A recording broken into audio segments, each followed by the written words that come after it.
That was Hard Talk. I'm Saroja Coelho. You're listening to CBC Radio 1. Have a great day.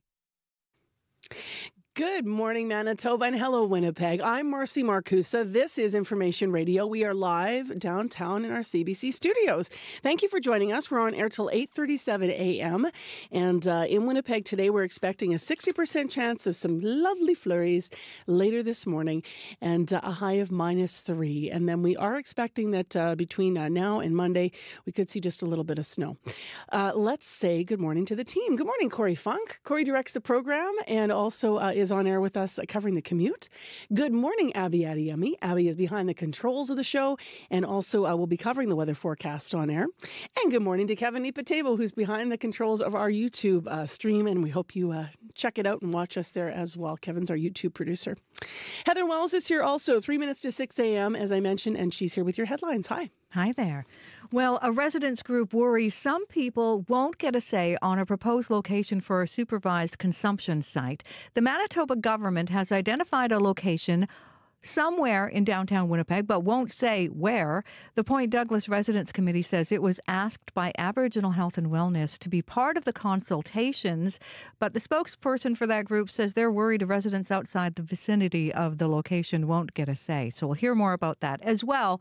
4 municipalities in the Swan Valley area have formed a unique partnership to address drug trafficking and crime in their area. We're going to hear about it in our next local news at 6:30. All right. Thanks, Heather. You're welcome. Heather's with us, of course, throughout the morning. In the first hour of our show, we're going to take you around Neepawa. The Nature Conservancy of Canada and a local family in that area have joined forces to protect a piece of land in Manitoba. We're going to find out more about what it means for the land. So that's coming up at about 10 after 6 after World Report and National News. And then a little bit later in the hour, Ontario Premier Doug Ford and other provincial leaders are calling for a direct trade deal between Canada and the United States, excluding Mexico. So a trade expert's going to weigh in on what a bilateral agreement versus a trilateral agreement would mean and what's at stake here. And then we have a lovely story that Corey's going to bring to us because Corey was hosting Radio Noon from Red River Polytech yesterday, and he's going to be hearing what it was like from a student from Zimbabwe who is trying to build a new life here in Manitoba. We're going to hear some of her trials and some of her successes. So stay tuned for that special story. Today on Q with Tom Power. Malcolm Washington is the son of Denzel Washington, so he knows a little bit about family legacy. Legacy is a big word. His debut feature film is called The Piano Lesson. It's about what we pass on to our family members, and he'll be here to tell you all about it and growing up, son of Denzel. Even with legacy, it's a set of ideals, too. That's coming up on Q, followed by Commotion with Elamine Abdel Mahmoud on CBC Radio 1, the CBC Listen app, and everywhere you get your podcasts. This is World Report. Good morning, I'm John Northcott. Time is running out for delegates at the Climate Summit in Azerbaijan. COP29 in Baku is supposed to end today. A new draft, but not a deal, just published. CBC's international climate correspondent Susan Ormiston is at the summit. Susan, what's the state of negotiations today? Well, we are seeing some new language this afternoon, but it's not an agreement on the all-important finance package, a proposal for $1.3 trillion US dollars annually by 2035. And 250 billion of that will be contributed by developed countries, including Canada and others. That could be wildly disappointing, because with inflation, that's barely over what was committed to pay developing countries 15 years ago. So we'll see what happens there. The other money would have to come from multilateral banks, private investment, other donors, and developing countries really want a bigger package from developed government dollars. On that note, the proposal invites other countries like China and Saudi Arabia to contribute, but it doesn't make that contribution obligatory. So that may be fractious as well, John. So, Susan, what about curbing emissions, which are driving climate change? Yeah, well, there had been evidence of a backsliding here on reducing fossil fuel emissions. Last year's conference in Dubai, you may remember, agreed to transition away from fossil fuels. But there have been efforts here by the Arab group and others to temper that, to keep it out of any agreement here. We are seeing some convoluted language about the jobs created by transitioning away from fossil fuels, but not a reiteration of that commitment. Earlier today, we spoke to the Ambassador for Climate Change, Catherine Stewart, who's leading Canada's delegation here about tackling emissions in this agreement. At a minimum, we want to see that commitment repeated here at an absolute minimum, because we recognize the crisis we're in, the urgency of climate change. Is that a deal breaker if this COP can't do that? We'll have to see, and then we'll have to have a close look at it. I'm in very close contact with the minister back home, and that will be the decision that they'll have to take at that time. So first take, John, people are huddled over this text, going through it very, very carefully. There'll be opposition for sure, and then possibly redrafting. So COP29 is going into overtime. Pretty sure of that. CBC's Susan Ormiston in Baku, Azerbaijan. Thanks, Susan. You're welcome. To the U.S. now, where Republicans are hoping Donald Trump's second pick for Attorney General will be less controversial. His first choice, Matt Gaetz, bowed out yesterday over allegations of sexual misconduct. Soon after, the president-elect announced another loyalist, Pam Bondi, as the one that Trump now wants in the powerful post. Steve Futterman has more.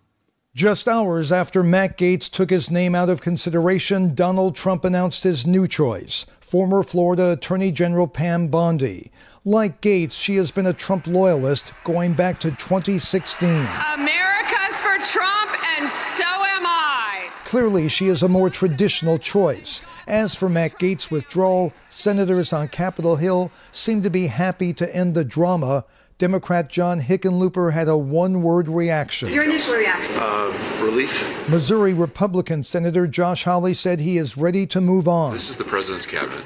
He's got to choose people who he has confidence in. He's decided that's not Matt Gaetz. It's not clear, however, if Gaetz' withdrawal will end the intense scrutiny he's faced the past week over allegations that he engaged in sex trafficking and had sexual relations with a 17-year-old girl. Steve Futterman for CBC News, Los Angeles. A decision is expected this morning in the Ottawa trial of Pat King. In 2022, he was a central figure in what became known as the Freedom Convoy protests. Those demonstrations gridlocked downtown Ottawa. The CBC's David Fraser has been following the trial. I'm being arrested. It's been nearly 3 years since Pat King's arrest during protests against COVID-19 measures and the Liberal government. The trial wrapped up in July, with prosecutors calling him a driving force behind the blockades that disrupted Ottawa and its citizens. Over 3 weeks of testimony this summer, the Crown argued King was guilty of influencing truckers to block streets and defy court orders. He is charged with mischief, intimidation, and other crimes. During trial, prosecutors used video clips like this one. It's game on, boys. Blow those horns. Taken from his own social media during the protests. Let those horns fire as loud as you can. The defense says King was a promoter, not a leader, and pointed to moments he told supporters to stay peaceful and comply with authorities. Before the convoy, King was already a polarizing figure. There's an end game. It's called depopulation of the Caucasian race. Known online for promoting conspiracy theories like this one to a large audience. During the trial, the court limited his social media use but let him raise funds online for his legal defense. He was allowed to host live streams to rally support, including here with his lawyer, Natasha Calvino, in June. We're not just fighting for Pat, we're fighting for all of Canada. King's legal battles have been ongoing since his arrest in February 2022, his supporters dutifully showing up for each of his court appearances. They're expected here at the courthouse again today as King faces a potential 10-year sentence. David Fraser, CBC News, Ottawa. Ontario has reached a deal with Ottawa to join the federal school food program. It's the third province behind Manitoba and Newfoundland to sign on. Prime Minister Justin Trudeau will formally announce the details in a few hours, but Janice McGregor from our Parliamentary Bureau has them now. Janice, what can you tell us about this deal? John, Ontario's reached an agreement here that's going to see $108.5 million in federal funding roll out over the next 3 years, what they're characterizing as a first round of funding. This is a province where school food programs could really use a boost. There's some kind of breakfast, lunch, or snack available in about 4,500 public schools. That's about 70% of them. And there's a separate First Nations nutrition program that operates at 145 sites across First Nations and urban Indigenous communities. communities. Between those two programs, the province contributes about $38 million a year, but that's nowhere near enough for a province this size. And so charitable, nonprofit organizations and local or even private fundraising has had to fill in a lot of gaps. And what's offered school to school has varied a lot. We have some kids that are getting a full meal. At another site in Toronto this fall, programmers were talking about how recent cutbacks have affected them to the point where they're even cutting an inexpensive fruit like a banana into maybe 4 pieces to give at least a small snack to as many kids as they could. And there are schools that, according to their economic needs, are badly in need of support but have little or nothing available yet.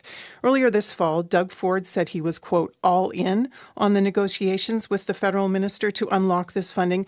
But this morning, he's scheduled a separate news conference with his Labour minister on a different topic. So it doesn't appear that Ontario's premier will stand alongside Justin Trudeau today to reveal this deal. That's different because when the first two provinces signed on, the premiers of Newfoundland and Labrador and Manitoba were standing with the Prime Minister for the announcement. Janice McGregor in Ottawa. Thanks, Janice. You're welcome. Finally, air pollution may force two antagonistic neighbors closer together. Pakistan and India both facing dangerously high levels of smog, and that's prompting calls to cooperate in tackling the problem. The CBC's Anand Ram has more. Life in Lahore, Pakistan rolls on, but through polluted skies choked with smog so bad you can taste it. Hints of burnt wood and aftertastes of carcinogens. Rafi Alam is an environmental lawyer based in Lahore, where bad air quality has locked down neighborhoods and shut down schools. And for kids, that's not necessarily a safer move. When those kids are sent back home, it's not like they're experiencing better air quality. Now you're sending somebody back to a room full of 6 or 8 people, still exposed to bad air pollution. The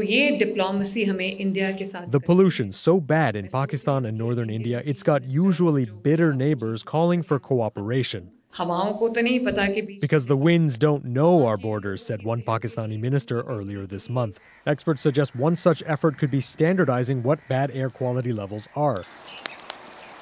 But this problem isn't new. The weather this time of year traps the pollutants from farmers burning off straw and festival fireworks.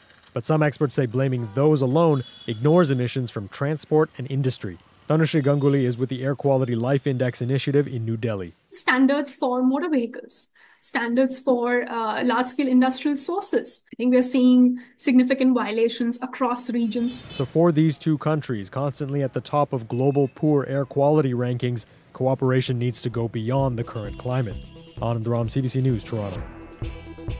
And that is the latest national and international news from World Report. You can listen to us live every morning on the CBC News app. Just tap on the local icon. I'm John Northcott. This is CBC News.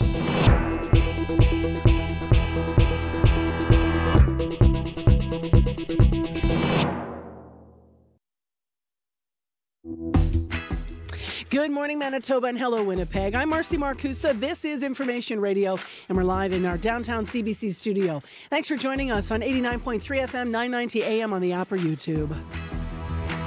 60% chance of flurries this morning. Abby's going to dig into that forecast for us in just a moment to find out what the rest of Friday is going to be like. This hour on the show, we're going to be talking about a piece of land, a big piece of land around Nipawa. The Nature Conservancy of Canada and a local family have joined forces to protect it. We're going to find out more about what it means for the land coming up. Also, ahead this hour, she grew up in Zimbabwe dreaming about a career in construction. We're going to hear from one international student here in Manitoba. She goes to RRC Polytech about her experience as a student there, and we'll talk about her successes and some of the challenges of being an international student in 2024. Stay tuned.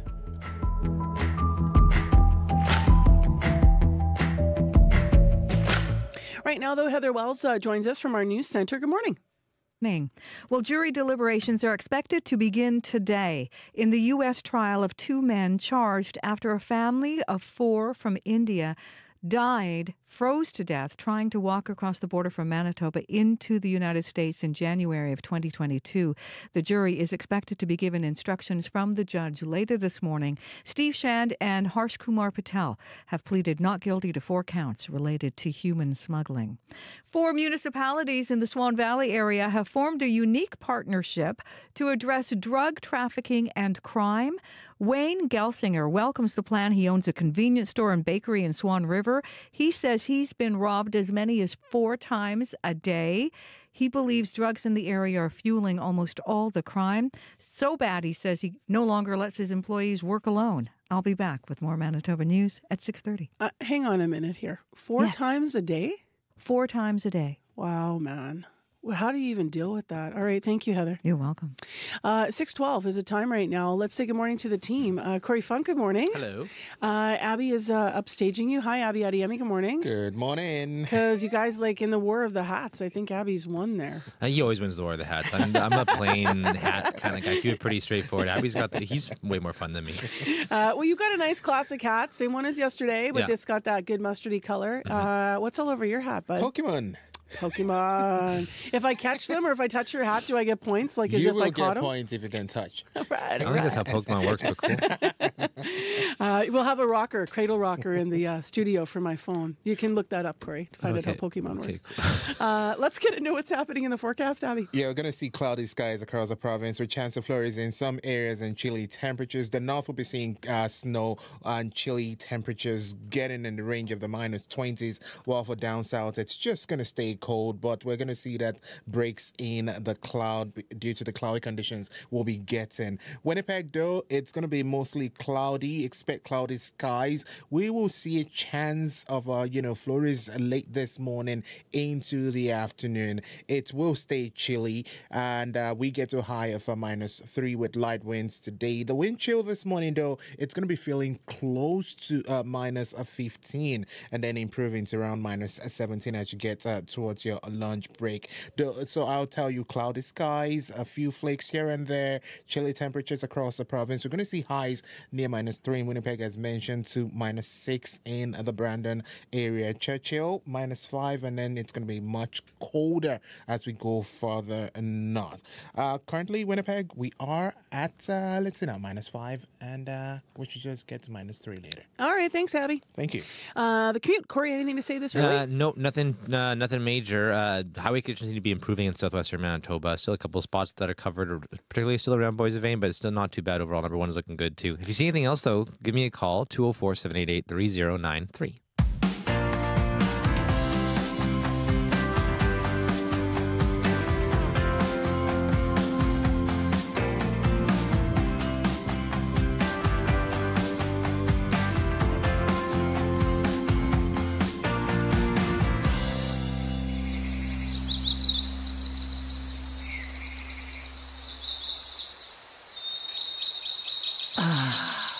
Right?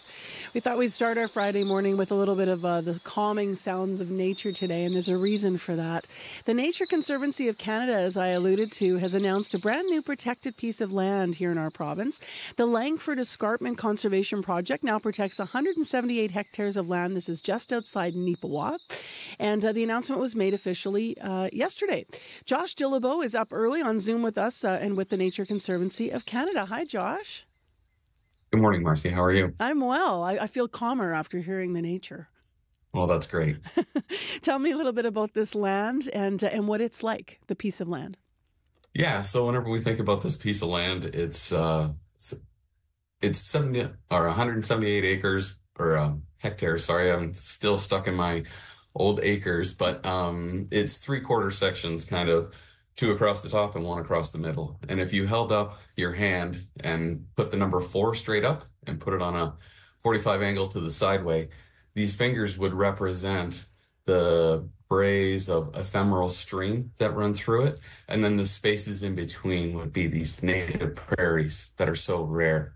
It sounds beautiful. So, yeah, it's a very interesting spot within Manitoba along the escarpment. So you do get that elevation. So you're kind of up high. And as you go east to west or west to east on the property, you gotta go from higher elevation to lower elevation. And there's a whole suite of species out there. It's beautiful.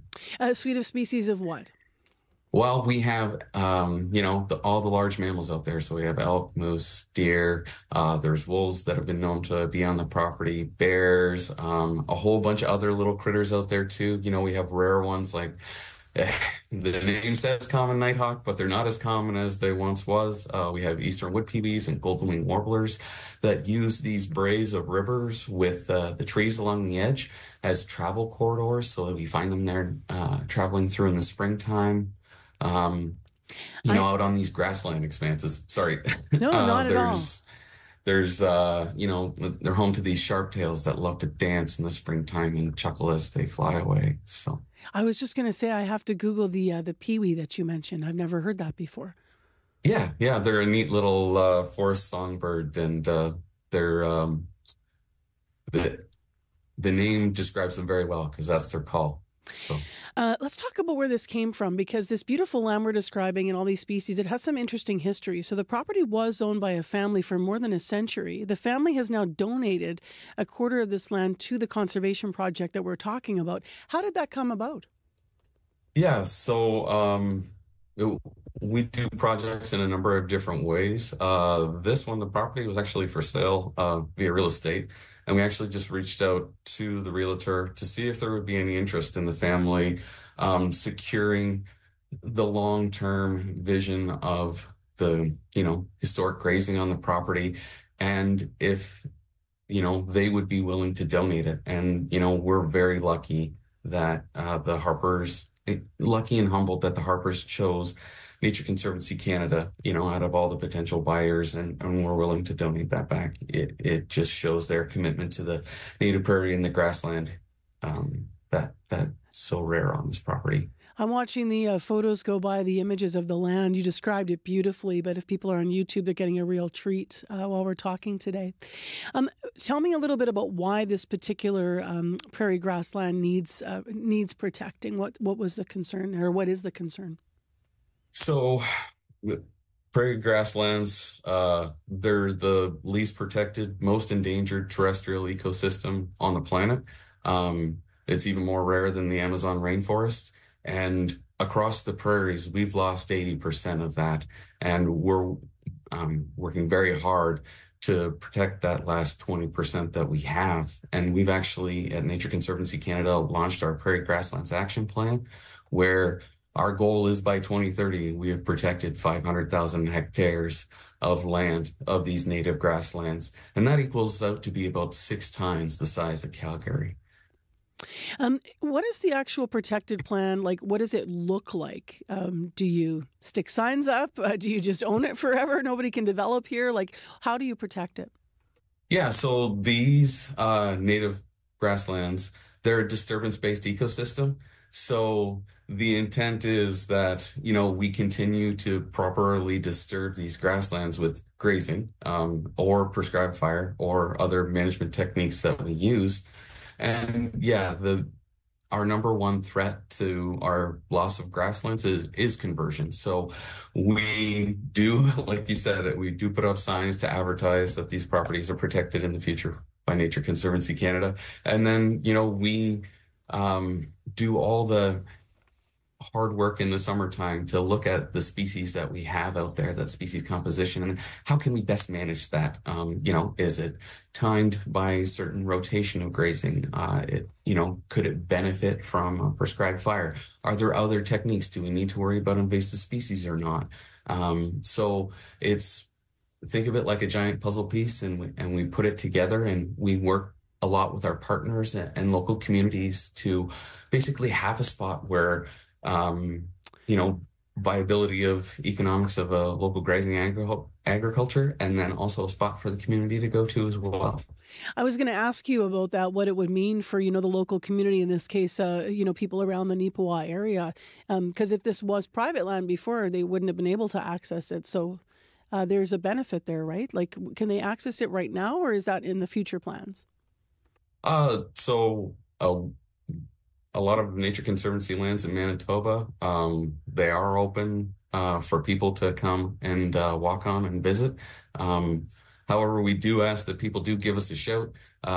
We do, like I said, we talked about the management a little bit, and we just like to make sure that there's no issues. If I've got a contractor out there doing some mulching or mowing or something like that, we do want to inform people to let them know. And two, also, it helps drive the experience. So if they're looking for something specific, or if they want to know what's a good time to access to see a certain bird, a certain animal, something like that, we try and point them in the right direction. Fantastic. What a lovely way to start a Friday show. I know we're expecting snow on the weekend, so I feel like we're basking in the last days of enjoying the greenery that we're showing here on this land. Corey Funk and I were just in that part of Manitoba this summer for, doing some work around what was happening with Clear Lake. So, and just a reminder of how beautiful it is, right? It's really, if people haven't been to that part of Manitoba, the way that the hills roll and the way that everything is so lush, and you mentioned all those species. So very cool. Josh, thank you. Nice to see you. Nice to see you too, Marcy. Thank you. That is Josh Dillabeau via Zoom this morning with Nature Conservancy of Canada. Are there better ways for us to talk to each other? And could that help us build a better society? Novelist and poet Ian Williams wants to start a conversation about conversations. Hi, I'm Nala Ayed. Join me all next week as Ideas presents the 2024 CBC Massey Lectures, What I Mean to Say, Remaking Conversations in Our Time. Ideas, weeknights at 8, 8:30 in Newfoundland, and on demand on CBC Listen. Looking at your temperatures across Manitoba this morning, your warm spot is Barons River at -4. And it looks like our cold spot this morning is Emerson sitting at -11. Winnipeg right now is at -5 degrees. And we're heading for a high of, not a high. We're going to have it is a high. See my brain at this time of year? We go to -3. But it's getting used to the below zero temperatures. Yes, -3 is warmer than -5. So -3 is where we'll be for the day. And we are expecting just a chance that we're going to see a few flurries, as Abby mentioned. If you need to contact us about the drive, please give us a call, 788-3093. And sorry, kids, but we have no list of school closures for you this morning. We will let you know if in case some division calls and says there's no school. But right now, everything's normal across Manitoba after a couple of stormy days. Well, let's go down south now to the United States, where U.S. President-elect Donald Trump has now nominated Pete Hoekstra as his next ambassador to Canada. The move comes at a time when tensions around trade deals are certainly rising. Ontario Premier Doug Ford and other provincial leaders are pushing for a direct trade pact with the United States. That means they would exclude Mexico. They argue that Mexican goods, especially those with Chinese parts, are hurting Canadian and American jobs. To talk about that, Asa McKercher is with us, Hudson Research Chair in the Canada-U.S. Relations and an Associate Professor in Public Policy and Governance at St. Francis Xavier University. Good morning. Good morning. Who's Pete Hoekstra for people that don't follow U.S. politics? He's a longtime member of Congress, a Republican member of Congress. He's been retired since 2011. After that, he became Mr. Trump's ambassador to the Netherlands, where he served without any problems. So from a Canadian perspective, I think this is a good sign. He's from the state of Michigan, a state that relies a lot on cross-border traffic and trade with Canada. And again, as he served in a previous diplomatic appointment under Mr. Trump without any of the kind of Trump administration's typical browbeating and fanfare. So I think a good appointment as far as Canadians can be concerned. I was going to ask you what you meant by that when you said you believe this will be a good appointment for Canada. What do you mean by he served before without any browbeating? Can you elaborate on sort of what you're talking about there? Well, a number of Mr. Trump's ambassadors during his first administration were pretty, bare-knuckled in their approach. Particularly his appointments in Europe were pretty bare-knuckled in kind of pushing America first kind of ideas, and beating up on the Europeans. And so Mr. Hoekstra doesn't seem to have done that during his time as ambassador to the Netherlands. So I think he's a more level-headed kind of person that Canadians can potentially do business with. Let's talk about excluding Mexico here, the potential for that. Doug Ford and other provincial leaders, as I alluded to, want direct trade deals with the U.S., which would bypass Mexico. Do you think, just first through the lens of Hoekstra's appointment, that will how might that influence the conversation? On the face of it, excluding Mexico is not a bad idea. Mexico is an outlier in terms of applying some of the kind of trade tariffs towards Chinese vehicles and some other kinds of imports from China that Canada and the United States, have both put in place. And certainly Mexico is on Mr. Trump's naughty list when it comes not just to trade issues, but to migration, to things like drug import, illegal drug shipments and things like that. So there's reason to want some distance from Mexico. But the thinking is, of course, there's this kind of a strength in numbers kind of approach. So, would Canada maybe be able to press with Mexico to get a better deal with the Americans? Maybe. And of course, there's also the problem, and this is one of the reasons why NAFTA was created in the first place. Could Mexico get a better treatment on some things than Canada?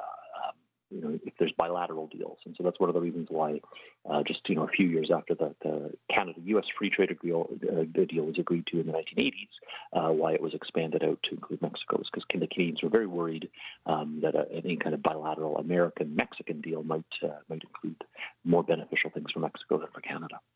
How might Trump's America First policy, which you alluded to, affect future trade talks with Canada? And where are we at with the idea of I believe he ran at a 10%, tariff for all goods. So how much room is there for those things to be negotiated? And especially when you think of how Hoekstra might handle these things? Sure. I think we can expect tariffs to go in place. The big question mark is, can there be some exemptions for Canada? So for something like oil and gas, I would think Mr. Trump's keen to make gas prices low for Americans. He's not probably going to impose that 10% tariff on Canadian gas and oil exports to the United States. Is Hoekstra someone, and this is where maybe there's a silver lining, is he someone who can make the case to Mr. Trump that tariffs going in are going to really hurt American consumers, particularly in border states, those kind of key border states, particularly in the Midwest, where Hoekstra's from, that voted for Mr. Trump. Are there some other exemptions maybe in the automotive industry or other kind of manufacturing industries that could be put in place? So he's potentially someone who can appeal to Mr. Trump. He has a good relationship with Mr. Trump, and so he's potentially someone who the Canadians can use to kind of push their point of view right to the top of the U.S. power structure. Thank you very much for the analysis and for helping us understand more about who he is. Appreciate it. Okay, thank you. Take care. You too. That's Acer McKercher, the Hudson Research Chair in Canada-U.S. Relations and an Associate Professor in Public Policy and Governance at St. Francis Xavier University. Now, while we are talking about all things business and trade and taxes and tariffs, I want to revisit something I asked yesterday because we have more information about this now. We asked you about how you feel about the GST holiday. So the GST-HST holiday will start in Canada December 14th, and it runs through February 15th, and it means you're not going to have to pay GST on a stack of goods. Yesterday, we asked you what you would like GST to be exempted, what products and services you would like GST to be exempt from. And you started writing to us on Facebook. But we'll ask you to call in this morning to tell us how you feel about this in more detail, because here's what we know.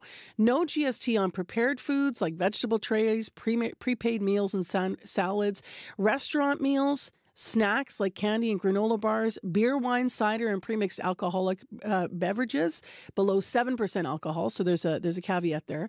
Children's clothing and footwear, car seats, diapers, children's toys, books, Christmas trees. So no GST on all of those things starting December 14th and then running through February 15th. The feds are calling this a GST holiday. So how do you feel about it? What do you think about it? Is there something missing from the list, or how will it impact your bottom line or your spending experience as a family or a business owner that you won't have to pay that GST? We'd love it if you call us, 788-3205. Call our listener line, 788-3205. More business news coming up after your CBC Winnipeg news. This is CBC News. Good morning. I'm Heather Wells in Winnipeg. At 6:30, it is -6, a high today of -3. We have a good chance of flurries today, and then later in the weekend, periods of snow. Jury deliberations are expected to begin today in the U.S. trial of two men charged after a family from India died trying to walk across the border from Manitoba into the U.S. in January of 2022. CBC's Caitlin Garlick is in Fergus Falls, Minnesota. 12 people will soon decide the fate of two alleged human smugglers, with the jury in their trial scheduled to be given instructions later today before starting deliberations. Steve Shand and Harsh Kumar Patel have pleaded not guilty to 4 counts related to human smuggling. Prosecutors allege they were part of an operation that led to the deaths of Jagdish and Vaishali Patel and their 11 and 3-year-old kids. Lawyers for Harsh Kumar Patel, no relation to the family, say he's been wrongfully accused, while Shan's lawyers say Patel duped their client, who they say was a naive cab driver who didn't realize what he was getting into until it was too late. Caitlin Gowerluck, CBC News, Fergus Falls, Minnesota. The Manitoba government has identified a proposed location for a supervised consumption site, but the minister in charge says she can't say where. The Aboriginal Health and Wellness Centre is partnering with the province on opening this site. It is leading the federal government's application process and asked the Point Douglas Residents Committee to weigh in on a site somewhere in the downtown Point Douglas area. Housing, Addictions and Homelessness Minister Bernadette Smith confirms the committee is a stakeholder. She says only those within 500 metres of the proposed site have to be consulted. Our main concern is consulting with those stakeholders, but also making sure it's safe and secure for those folks in and around, and also those that are going to be accessing that centre. The residents group worries people outside that 500-metre zone won't get a say on the proposed location. It wants wider consultations held so more people have a voice. 4 municipalities in the Swan Valley area will try to tackle drug trafficking and violent crime by footing a large share of the bill to pay for more police. The province and Ottawa will also contribute towards hiring 3 officers dedicated to investigations. The 4 RMs could pay between $300,000 and $400,000 for this new unit. Wayne Gelsinger welcomes the plan. He owns a convenience store and bakery in Swan River. Gelsinger says he no longer lets employees work alone. It affects us quite a bit. We have a lot of people that come and shoplift, and they just don't care if you catch them or not, and they just... One person actually said, "What are you going to do if I take this?" and then took something and just left with it. Gelsinger says he has been robbed as many as 4 times in one day, and he believes drugs in the area fuel almost all the crime. Well, it's not law yet, but Prime Minister Justin Trudeau is outselling his plan to give consumers a break from the GST. At a party fundraiser last night in Mississauga, Trudeau said this about the proposed 2-month tax holiday on some goods and services. This is a difference that people are going to feel and is going to give people confidence once again in the track we're on as a country. People have been down on Canada for a while, down on where we're going. This is about saying, no, we can handle this. We've got this. We're in this together. Trudeau is also offering $250 checks next spring to Canadians making $150,000 or less. You can hear more national and international news coming up on World Report at 7. A recent discovery on PEI is making archaeological history. A fragment of a female jawbone is believed to be the oldest example of human remains ever found on the island. Experts say it belonged to an Indigenous woman who lived about 5,000 years ago.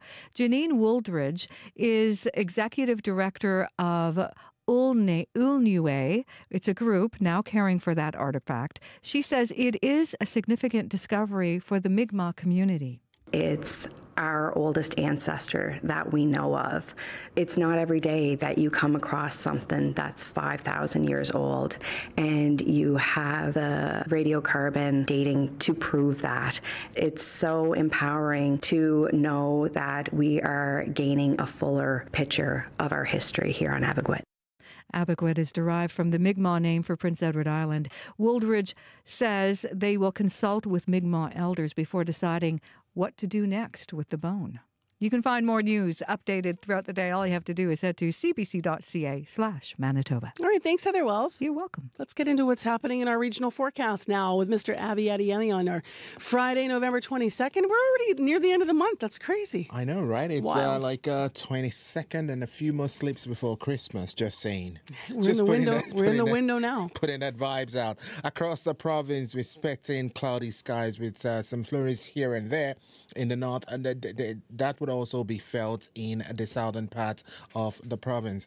In the city right now, it's 5 at the airport and 5 at the Forks. Today we should see cloudy skies and then flurries later in the day into the afternoon period. It will stay chilly. Our highs would get to around -3 with some light winds, and then tonight some clouds will clear off, and then we see temperatures deep into around -9. Brandon sitting at -7 at this time. We're looking at cloudy conditions out there. Expect these cloudy skies to stay with you. We have a good chance of a morning flurries also in the forecast, followed by a mix of sun and clouds, and then you warm up to a high of 6 degrees. The clouds will clear as you get into the evening period, and temperatures will be dropping to around -14. Moving north to Thompson, where the temp is sitting at -9 at this time. We are seeing a light snow, which will be starting sometime this morning. A high for today would only get to -6, and then that snow is going to be tapering off as you get close to the overnight period. We'll see temperatures dropping to -12, though it's going to be feeling like -20 with the wind chill factored in. Further north in Churchill, -4, light snow at this time. Cloudy skies with this snow will be the main menu for the day. Your temperatures would be dropping to around -5 this afternoon, and with the wind chill factored in, it's going to feel like -13. We should see 2 to 4 centimeters of snow tonight with some blowing snow, and then temperatures drop to around -8 overnight. Dauphin is sitting at -7. A light snow we're also seeing at this time. That should taper off as you get into the morning. Then we'll see a mix of sun and clouds. Highs around -6, though it's going to feel brisk. So you might want to prepare for that. Gimli sitting at -6 and cloudy. The Interlake region is going to see more of these cloudy conditions with a chance of flurries this morning into the afternoon. High around -4 as you get close to the evening period. Steinbach -6. Today will be mainly cloudy. Also a chance of flurries in the forecast late this morning into the afternoon. Winds will be light. High around -4. And in Morris, we're sitting at -10 at this point. Good morning to our friends at the Pembina Valley, around the Pembina Valley region. The forecast calls for increasing cloudiness with light flurries, and then it will be breezy with highs around -5 this afternoon. So we're looking at temperatures. It's going to stay chilly below 0, around -3 to -6 in most of the regions this morning. Wind chill will make it even feel colder, and then tonight we're going to see, the skies clear in most of the areas and lows of between -9 and -15. Right now, it's -5 in Winnipeg, and we're expecting few snowflakes later. All right, thanks, Abby. Thank you. Corey Funk, we don't have enough snow coming for people to get around by snowmobile yet. No, not quite yet. Not in southern Manitoba. No. But how's the rest of the commute? Yeah, no. So far, actually, pretty straightforward. Heard from Dan on a bike who says it's a beautiful, crisp morning for a bike, not too slippery or anything like that. I can confirm on my run-in this morning that it wasn't so bad out there on the sidewalks too. But if you see anything going on the roads, anything like that, give me a call on the CBC commuter line. That number 204-788-3093. All right, thanks, Corey. Thank you. Time for business news with Crystalie Ramlakan. Good morning. Hey, good morning, Marcy. So let's start with this GST holiday the feds announced. Groceries, kids' toys, diapers, restaurant meals, beer and wine below a certain alcoholic content number. What's been the reaction so far to all this?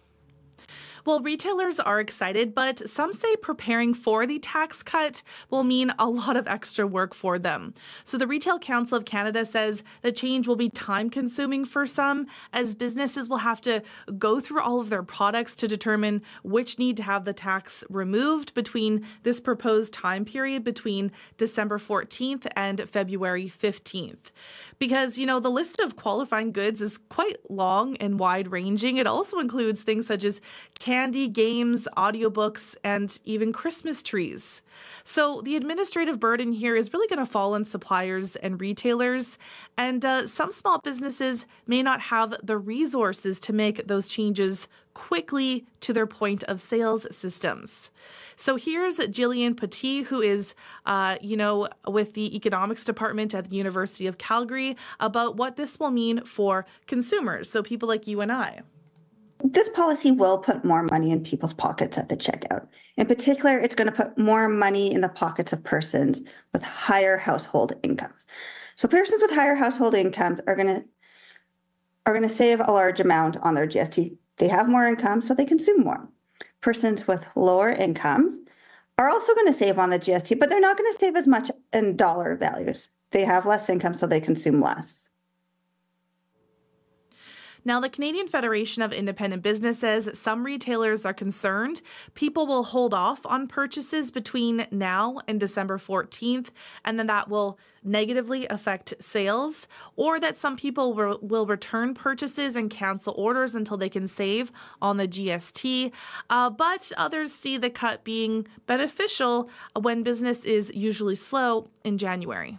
I'm going to share just a couple quick comments from Manitoba, if I may, Crystal Lee, before we turn to our next story, because people were writing in. Yesterday, we actually asked people, what do you want the GST cut on, before we knew the list. So some of the things that people said are on the list, and others are just weighing in on how they feel about all of it. So Aikita Blue said all food and books, so books is on the list. Ted Franson said, I prefer a reduction in my income tax. Consumption taxes like the GST put control of how much tax I pay into my hands by how much I spend, but income tax puts control of how much tax I pay into government hands.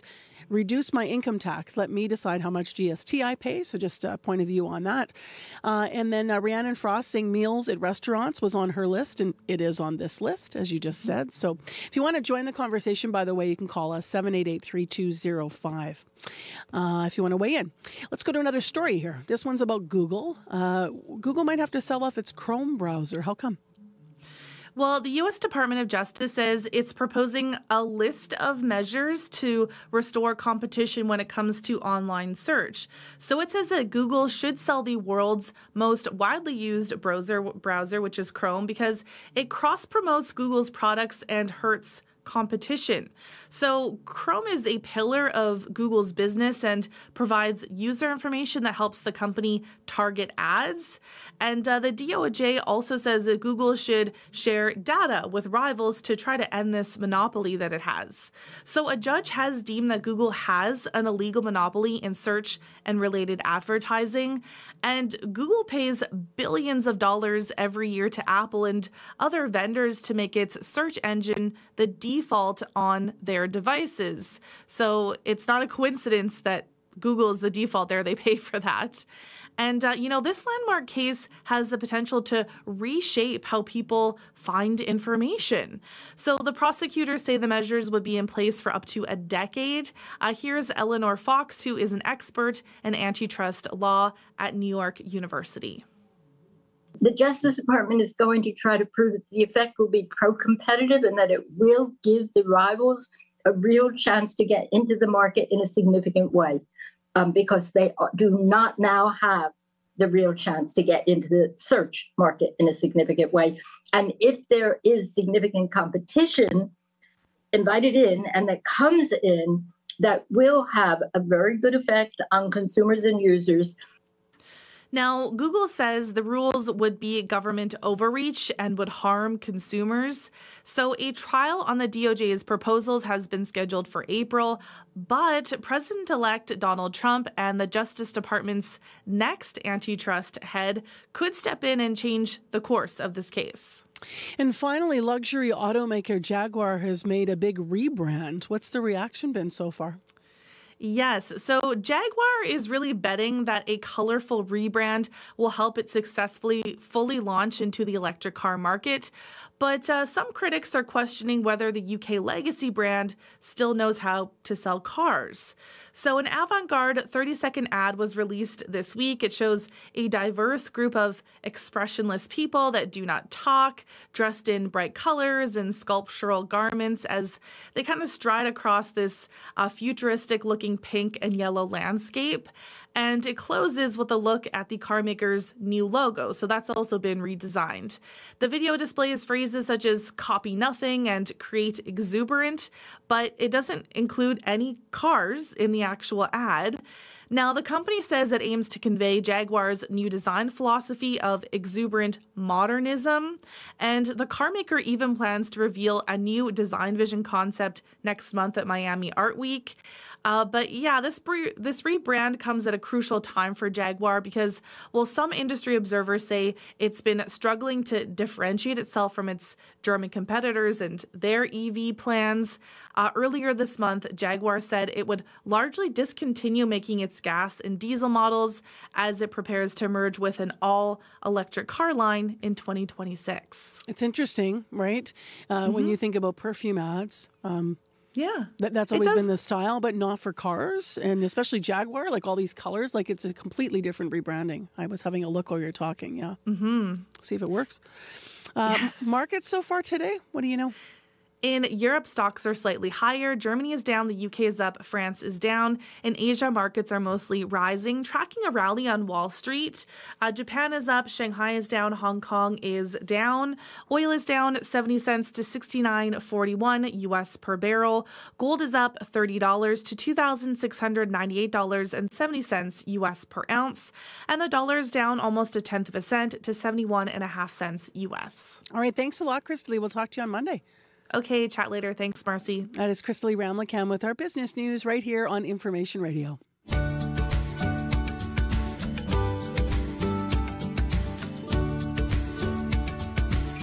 How you doing this morning? It's Friday. It's November 22nd already.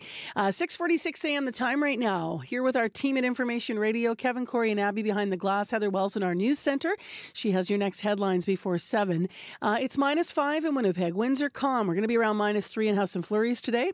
And in Brandon, cloudy, -7 right now. And you're waking up in Thompson, or if you're waking up there rather, cloudy and -9 is what you've got for a temperature. Give us a call if your commute is nasty. Right now, everything seems fine. 788-3093.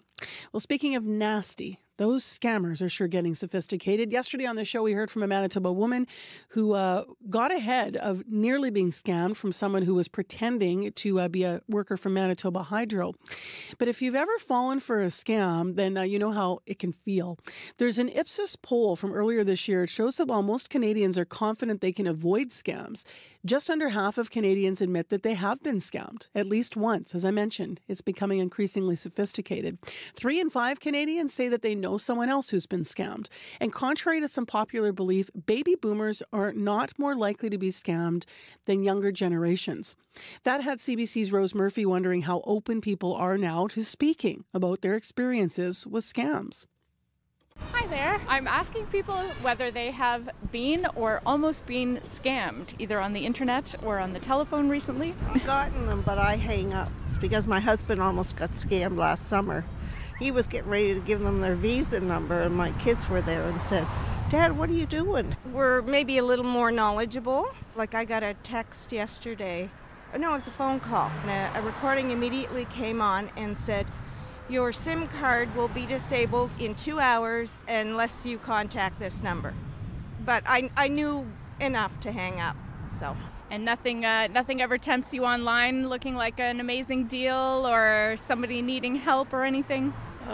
Well, you can tell if it's legitimate by just the way the site looks. I was in Instagram and overseas some people got into me, but you know. Like they hacked your account? Hacked, yes. Not hack account. I just ask money and stuff like that. And but it's my fault, you know, and just it's a horrible thing to happen. You know, when I don't know a person, I just block them. That's it. I learned my lesson. I mean, if there's a phone scam that comes my way and it's a name and a number I don't recognize, I just don't answer. It's that avoidant personality that I have.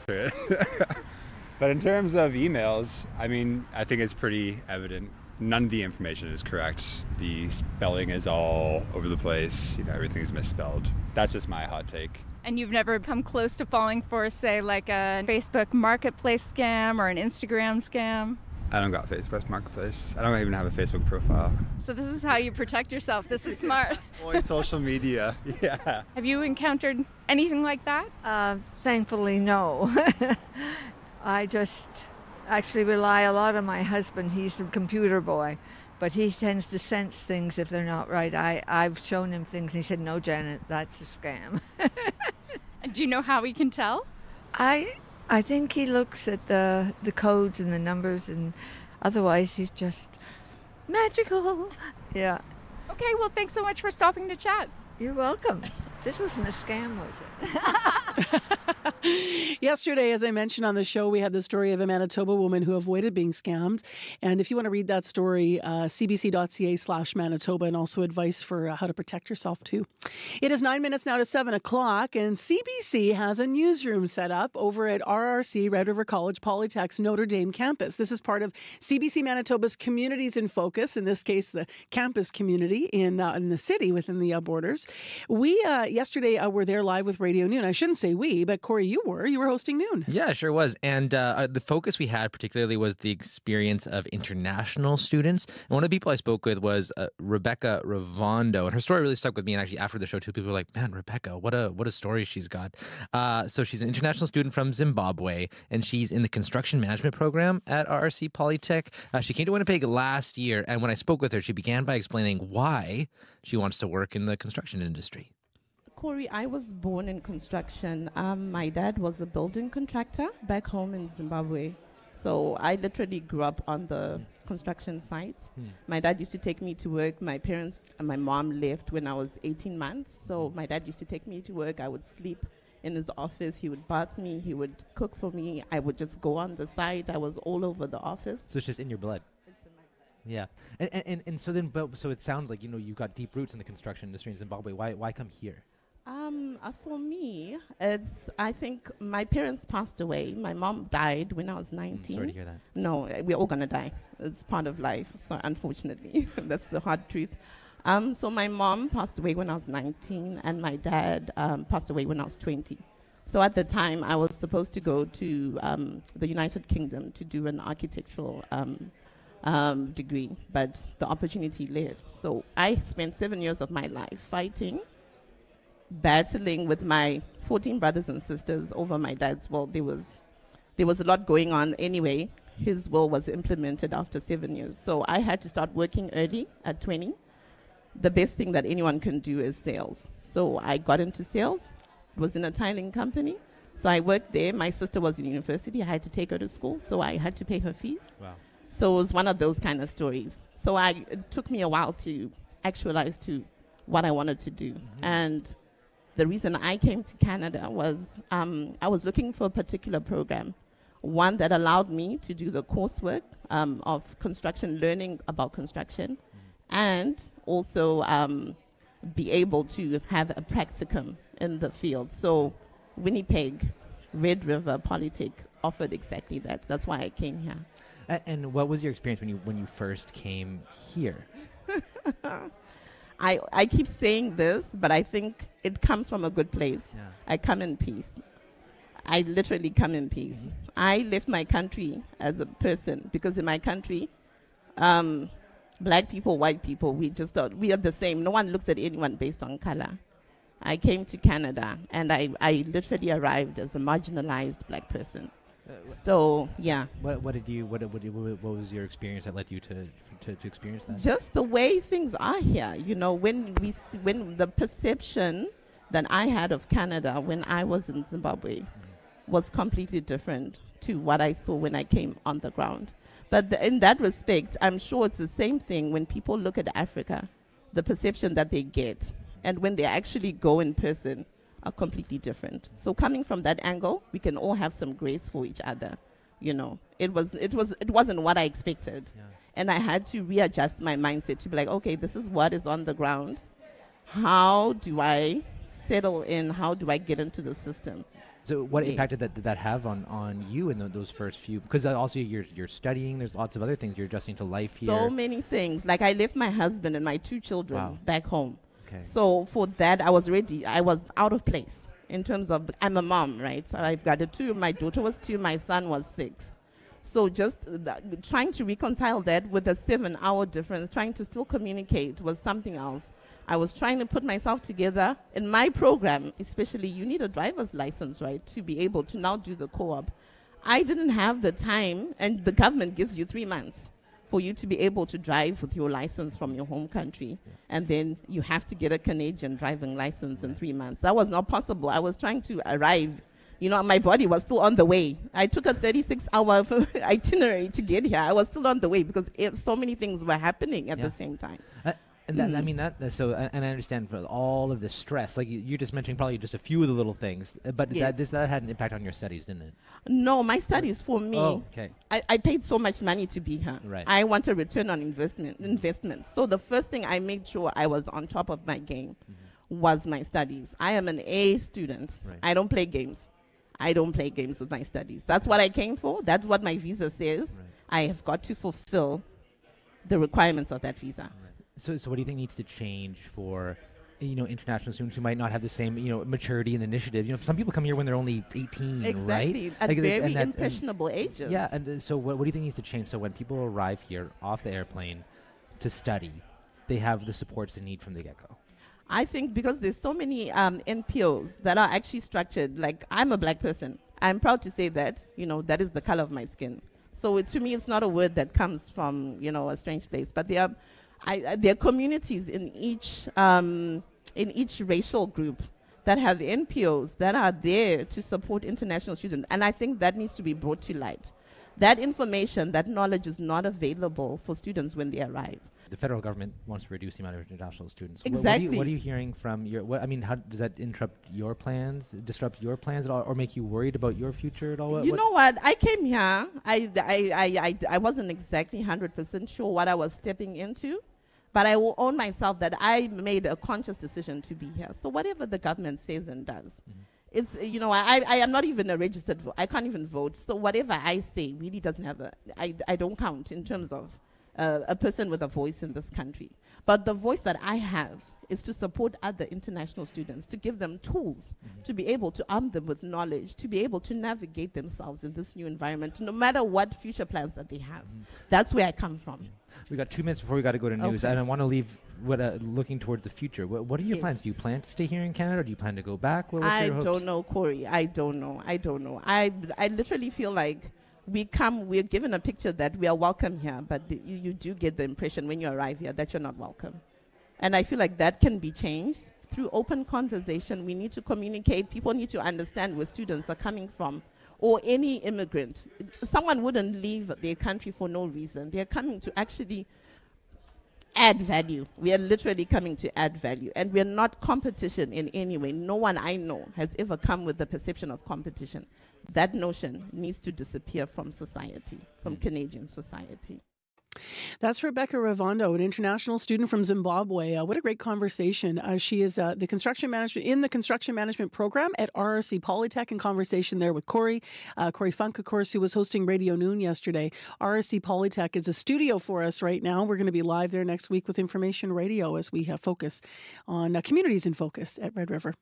Heather Wells is here with our headlines now. Hi. Hi, good morning. Well, 4 municipalities in the Swan Valley area are trying to tackle drug trafficking and violent crime by footing a large share of the bill to pay for more police in their area. The 4 RMs could pay between $300,000 and $400,000 for a new unit of 3 officers. A residents group worries some people won't get a say on a proposed location for a supervised drug consumption site. The Manitoba government's identified a location, but won't say exactly where. The Point Douglas Residents Committee is concerned people outside the vicinity won't be consulted. I'll be back with more Manitoba news at 7:30. Thanks, Heather. You're welcome. We're going to have that story as well, a little more detail after 7 here. Also, we're going to bring you the latest on a marketplace investigation into a product that claims to sanitize your food. Do you use it? Stay tuned to find out. And we're going to meet a runner who's not afraid to run among the polar bears, getting ready to race in a marathon this weekend in Churchill. I'm Marcy Marcusa with our team here at CBC's Morning Show. -5 and calm in the city. We'll go to -3 today with flurries. If you need us on the morning commute, 788-3093. Today on The Current. Rats love to drive. Who knew? A study found that teaching rats to steer wee little cars was pretty easy, but also that the rats look forward to being behind the wheel and that this joy made them smarter and more optimistic. Coming up on The Current. The Current with Matt Galloway. This morning at 8:37, 9:07 in Newfoundland, and on the CBC Listen app. This is World Report. Good morning, I'm John Northcott. Time is running out for delegates at the climate summit in Azerbaijan. COP29 in Baku is supposed to end today. A new draft, but not a deal, just published. CBC's international climate correspondent Susan Ormiston is at the summit. Susan, what's the state of negotiations today? Well, we are seeing some new language this afternoon, but it's not an agreement on the all-important finance package, a proposal for $1.3 trillion US dollars annually by 2035. And 250 billion of that will be contributed by developed countries, including Canada and others. That could be wildly disappointing, because with inflation, that's barely over what was committed to pay developing countries 15 years ago. So we'll see what happens there. The other money would have to come from multilateral banks, private investment, other donors, and developing countries really want a bigger package from developed government dollars. On that note, the proposal invites other countries like China and Saudi Arabia to contribute, but it doesn't make that contribution obligatory. So that may be fractious as well, John. So, Susan, what about curbing emissions, which are driving climate change? Yeah, well, there had been evidence of a backsliding here on reducing fossil fuel emissions. Last year's conference in Dubai, you may remember, agreed to transition away from fossil fuels. But there have been efforts here by the Arab group and others to temper that, to keep it out of any agreement here. We are seeing some convoluted language about the jobs created by transitioning away from fossil fuels, but not a reiteration of that commitment. Earlier today, we spoke to the Ambassador for Climate Change, Catherine Stewart, who is leading Canada's delegation here about tackling emissions in this agreement. At a minimum, we want to see that commitment repeated here at an absolute minimum, because we recognize the crisis we're in, the urgency of climate change. So first take, John, people are huddled over this text, going through it very, very carefully. There'll be opposition for sure, and then possibly redrafting. So COP29 is going into overtime. Pretty sure of that. CBC's Susan Ormiston in Baku, Azerbaijan. Thanks, Susan. You're welcome. Ontario has reached a deal with Ottawa to join the federal school food program. It's the third province behind Manitoba and Newfoundland and Labrador to sign on. Prime Minister Justin Trudeau will formally announce the details in a few hours. But Janice McGregor from our Parliamentary Bureau has them now. Janice, what can you tell us about this deal? John, Ontario's reached an agreement here that's going to see $108.5 million in federal funding roll out over the next 3 years, what they're characterizing as a first round of funding. This is a province where school food programs could really use a boost. There's some kind of breakfast, lunch, or snack available in about 4,500 public schools. That's about 70% of them. And there's a separate First Nations nutrition program that operates at 145 sites across First Nations and urban Indigenous communities. Between those two programs, the province contributes about $38 million a year, but that's nowhere near enough for a province this size. And so charitable, nonprofit organizations and local or even private fundraising has had to fill in a lot of gaps. And what's offered school to school has varied a lot. We have some kids that are getting a full meal.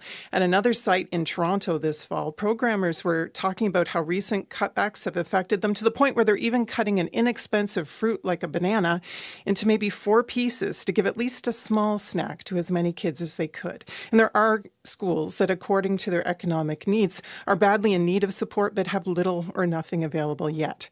Earlier this fall, Doug Ford said he was, quote, all in on the negotiations with the federal minister to unlock this funding. But this morning, he's scheduled a separate news conference with his Labour minister on a different topic. So it doesn't appear that Ontario's premier will stand alongside Justin Trudeau today to reveal this deal. That's different because when the first two provinces signed on, the premiers of Newfoundland and Labrador and Manitoba were standing with the Prime Minister for the announcement. Janice McGregor in Ottawa. Thanks, Janice. You're welcome. U.S. President-elect Donald Trump has moved quickly to replace his first choice for Attorney General Matt Gaetz, bowed out yesterday over allegations of sexual misconduct. Trump's second pick, Pam Bondi. Steve Futterman is following the developments. Steve, Bondi, a longtime Trump loyalist. What more can you tell us about her? Well, first of all, John, she doesn't have the baggage that Matt Gaetz had. She actually is an attorney who has actually practiced law 8 years as Florida's Attorney General. Before that, she was a prosecutor for many years. Also, there are no grudges against her on Capitol Hill. And most importantly, there are no allegations of sexual misconduct. Now, she is a Trump loyalist to the core. She has been a supporter of his since 2016, and she will face tough questioning. She was an election denier in 2020, suggesting that Trump did beat Joe Biden. But right now, the Senate seems to be simply happy that the Matt Gaetz saga is over. Listen to Republican Senator from North Dakota, Kevin Cramer. I mean, there's a sense of relief about it, of course. I think he did a pretty noble thing, frankly, honorable thing by getting out himself. Simple math, I think, was made clear that there's not a path, and if there's not a path, you're going to spend a lot of political capital for a losing cause. And, John, right now, most believe, even Democrats, that Pam Bondi is likely to be confirmed by the Senate. So, Steve, what happens to Matt Gaetz now? Well, that's a bit unclear. He could go back into the House. You know, he resigned from the House last week, but that was for the term that ends in December. He was reelected a few weeks ago, so he could reclaim that seat. Another possibility being mentioned, the U.S. Senate. One of Florida's current senators, Marco Rubio, is expected to become Secretary of State. That would create an opening there. But Gaetz could have more serious problems. The allegations of sexual relations with a 17-year-old girl are persisting. There is the potential of some new legal investigations. And then there's the House Ethics Report, which hasn't been released. That is said to be very damaging to Gaetz. If that does get released or leaked, it could complicate things for him even more. Steve Futterman in Los Angeles. Thanks, Steve. Thank you, John. A Canadian phone technology developer is facing charges in the United States and France for helping criminals hide their activities. Vancouver-based Sky Global provided cell phones with a high level of encryption that promised privacy to its subscribers. Well, that was until police cracked the uncrackable. The Fifth Estate, Radio-Canada's Enquête, and a consortium of European media outlets got access to leaked documents that reveal how some of the company's top distributors were connected to criminal groups. Frederick Zelak reports. In 2021, police in Europe caught thousands of criminals who had been communicating using Sky ECC, encrypted phones designed in Canada and marketed as uncrackable. But police managed to tap into the company's servers in France and for nearly 2 years intercepted and decrypted 1 billion messages, including those from criminals. Catherine De Bolle is the executive director of Europol. These criminals really thought law enforcement will never get in, and we got in. Police watched as criminals freely sent each other text messages and pictures of piles of money, drugs, weapons, kidnappings, and even assassination plots. Over 5,000 criminals have been convicted in Europe. The CEO of the Vancouver company behind Sky ECC has been charged in the U.S. and France in having knowingly helped criminals by providing them with encrypted communication devices. I'm a privacy advocate. Jean-François Ypes denies the charges. My technology was never made or designed or intended for criminal use. His company, Sky Global, chose a handful of distributors to sell its product around the world. We found that several of them had ties to criminals. Sky Global says it expected distributors to follow the terms of service, preventing them from knowingly selling to criminals. Ashwin Ram is Jean-François Ypes' lawyer. It's not Sky Global's job to police its independent distributors. Frédéric Zalac, CBC News, Vancouver. The full story, Cracked Crimes Behind Encryption, airs tonight at 9 p.m. on the Fifth Estate. Finally, 6 tourists are now confirmed dead in Laos after drinking tainted alcohol. 2 of them were teenage girls from Australia. Zoe Daniel is an Australian Member of Parliament. I know that so many members of our community are connected to these girls, to these families. I feel your grief. Our hearts are broken. One of the girls had been in hospital on life support since the poisoning happened more than a week ago. Officials believe the tourists' drinks were tainted with methanol, a common ingredient in paint thinners and antifreeze. A tourist police officer says a number of people have been detained in the case, but so far no charges have been filed. Well, that is the latest national and international news from World Report. Remember, for news anytime, go to our website, cbcnews.ca. I'm John Northcott. This is CBC News.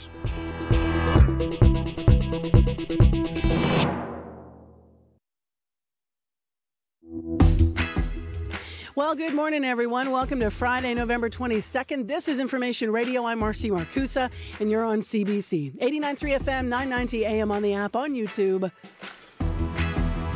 Well, we're waiting for some snow. We're going to get it. Abby's going to tell us about that in a moment. Right now in the city, it's -5. This hour on the program, running a marathon can be a challenge for any athlete, but running it in the bitter cold near polar bears is something else. We're going to hear from a Manitoba woman who's getting ready to run the full marathon in Churchill this upcoming weekend. Also, we're going to bring you the latest on that marketplace investigation you might have heard on some of the national news today. It's about a product that claims to sanitize your food. So stay tuned. We'll have the details and the warnings about it just before 8. And members of the Point Douglas Residents Committee are concerned that they may not be consulted about the upcoming supervised consumption site, which is supposed to be near that neighborhood in Winnipeg. We're going to hear more from a spokesperson from the group. So stay tuned. Lots coming up. Right now, Heather Wells joins us with other news stories and developments. Good morning. Good morning. Well, a jury is set to begin deliberations today in the trial of 2 men accused of human smuggling at the border between Manitoba and Minnesota. Witness testimony and closing arguments concluded yesterday in the trial of Steve Shand and Harsh Kumar Patel. We're going to hear more coming up from our reporter who is in Minnesota. And 4 municipalities in the Swan Valley area have formed a unique partnership trying to address drug trafficking and crime in their community. Wayne Gelsinger, who owns a convenience store and bakery in Swan River, says he has been robbed as many as 4 times in one day, and he believes drugs in the area fuel almost all the crime. We're going to hear from him in our next local news at 7:30. All right. Thank you very much, Heather. You're welcome. Remember, news anytime online as well. Please follow us, cbc.ca/Manitoba. We've got such a great team of web writers here. Abby, I heard you're air frying a turkey this weekend. Oh, I will be doing that. Garlic, paprika, thyme, everything just goes in there. And I'm just looking forward to the weekend, actually, just to chill. I need snow because I want to put some of I'm considering starting to flirt. I'm flirting with putting up the early Christmas decorations. So usually I wait till December 1st, but I'm a week ahead thinking, maybe I could get some things up. But it just looks kind of... it doesn't look right when there's no snow on the ground to put up a wreath on my door. I don't know. It just looks kind of like, meh. Well, my dear friend, Saturday you should be getting snow. Mm-hmm. And then you can bring out those, decorations. You know I will.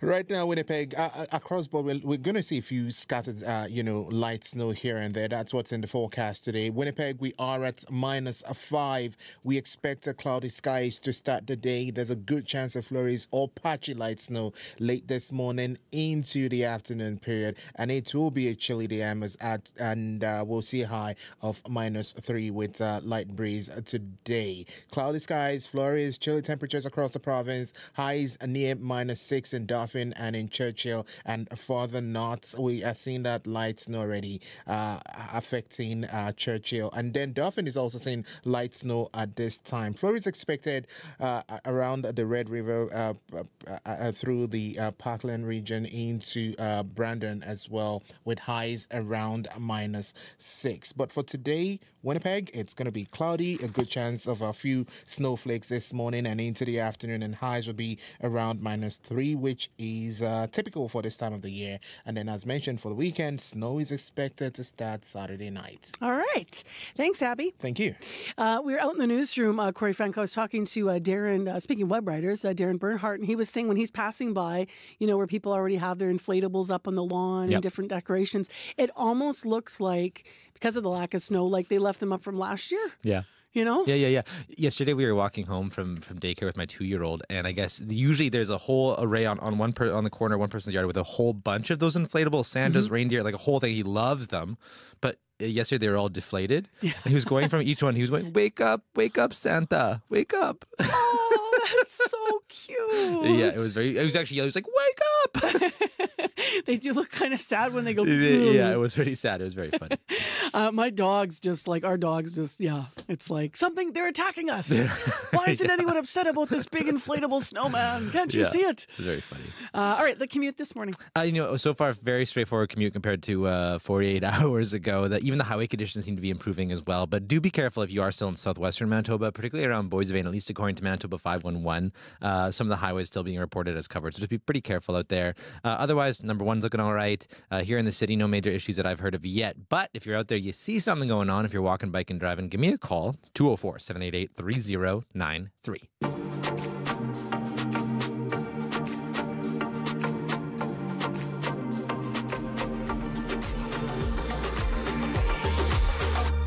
Let's get into a news story here. A supervised consumption site, as you may have been hearing in Heather's newscast today, is in the works for the Point Douglas area. But one organization says they have concerns that community members will not be consulted. The Point Douglas Residents Committee said that, quote, the PDRC is deeply concerned about the fact that the entire city will be informed of the location of the supervised consumption site at the same time as our community, end quote. They're also concerned that the voices of the residents won't be acknowledged. Tanya Blatz is an active member of the Point Douglas community and spokesperson for the group that I'm mentioning, and she's with us this morning. Good morning. Good morning, Marcy. So what do you understand about where the site will be located in terms of where your neighborhood is? For sure. Well, we don't have any exact details yet. The PDRC got an email from the Aboriginal Health and Wellness Centre to inform us of the planned site to be somewhere between 300 and 500 feet from the PDRC mailing address, which is the Barber House and the Eagle Wing Daycare area. So it's close to our neighborhood for sure. The Point Douglas Residents Committee, your group had a meeting last week to inform people about the supervised consumption site, and as you're alluding to, what you understand so far about the location. What was the meeting like? What were people sharing? Well, it was great. I mean, it was neat to see the people who come out of the woodwork when there's something to be discussed, and basically we gathered in the gym at the Norquay School, and we had some chairs set up in circles for some community discussion amongst each other. The PDRC put together some surveys to hand out and give to people to see, for them to be able to safely express anything that they would like to on paper. And then there was some other information around the back of the room, just with our secondary plan for the neighborhood, as well as some information about SCSs, as well as Got it. About how many people were there? Like, what was the goal of the meeting around as it relates to the supervised consumption site? Well, the goal was kind of unofficial. The goal was just to make residents aware and to start a discussion. Got it. The PDRC wants to obviously bring community members in as much as possible, as they represent the neighborhood. There was about 70 to 100 people there. You had a good turnout. Yeah. Can you summarize a little bit about some of the concerns that came out of that meeting about the site? Well, the concerns are that that the decisions for the neighborhood potentially might be being made without the residents being part of the decision-making process. So the key stakeholders in the federal application are considered business owners, the community boards, organizations that operate within the neighborhood. However, the residents, and they consider themselves key stakeholders as they've been part of visioning plans for our neighborhood, they would also like to be included in figuring out what's best for the neighborhood and how to navigate the sensitive topic. Got it. So the conversation in terms of details about people being concerned about the site, you keep coming back to the idea that it's the concern is you won't be consulted. You want to have a seat and a voice at the table. What makes residents worry that they won't be included as the process continues? Well, just that the high level that a decision is going to be made, and that the Point Douglas residents would then just have to integrate that into their lives instead of being a part of this decision. Moving forward, what's your sense of what residents would like to see happen when it comes forward to actually making the decision about the site? Was there an overwhelming feeling already in the room that people may not want that site as adjacent to your neighborhood as is being described, or did people say they needed more information, or what was your sense? Yeah, it was a mixed bag. There was a lot of people needing more information. There was some people definitely opposed. There were some people that were curious about how it could help the neighborhood. So, I mean, it was a mixed bag, but ultimately we didn't get enough of a consultation to be able to represent a full understanding of what our neighborhood is asking for, or is, where their opinions all lie. So we would like for the federal process to include an actual community consultation with the residents. We don't have the capacity to hold something as with all the details. Like, we were a volunteer board that thought it would be great if we just engaged with our residents just to make them aware.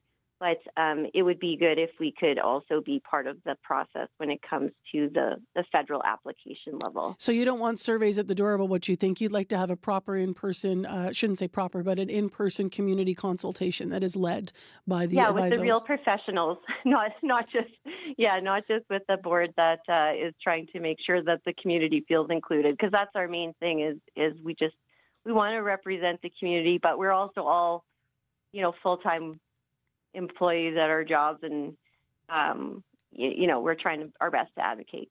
Thank you very much for being with us, Tanya, this morning and outlining some of your concerns. We appreciate it. Thank you very much, Marcy. Have a great day. You as well.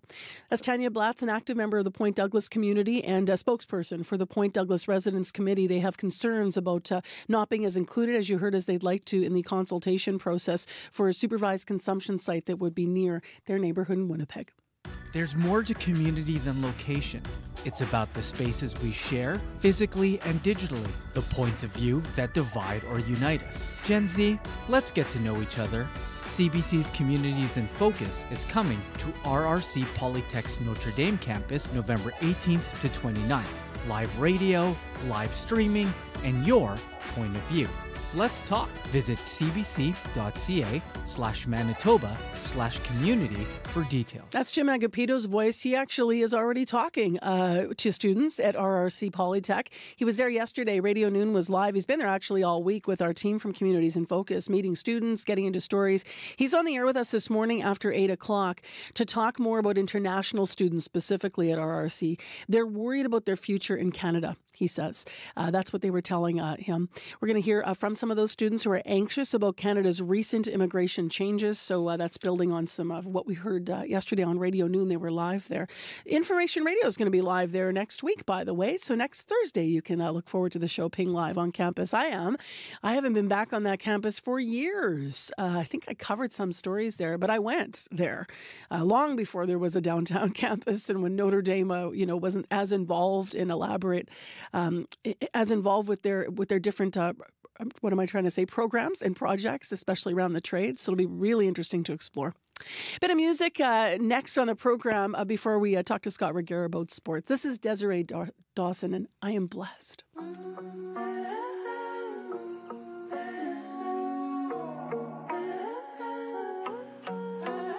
I am blessed, yes I am blessed, even when I'm here feeling like a mess.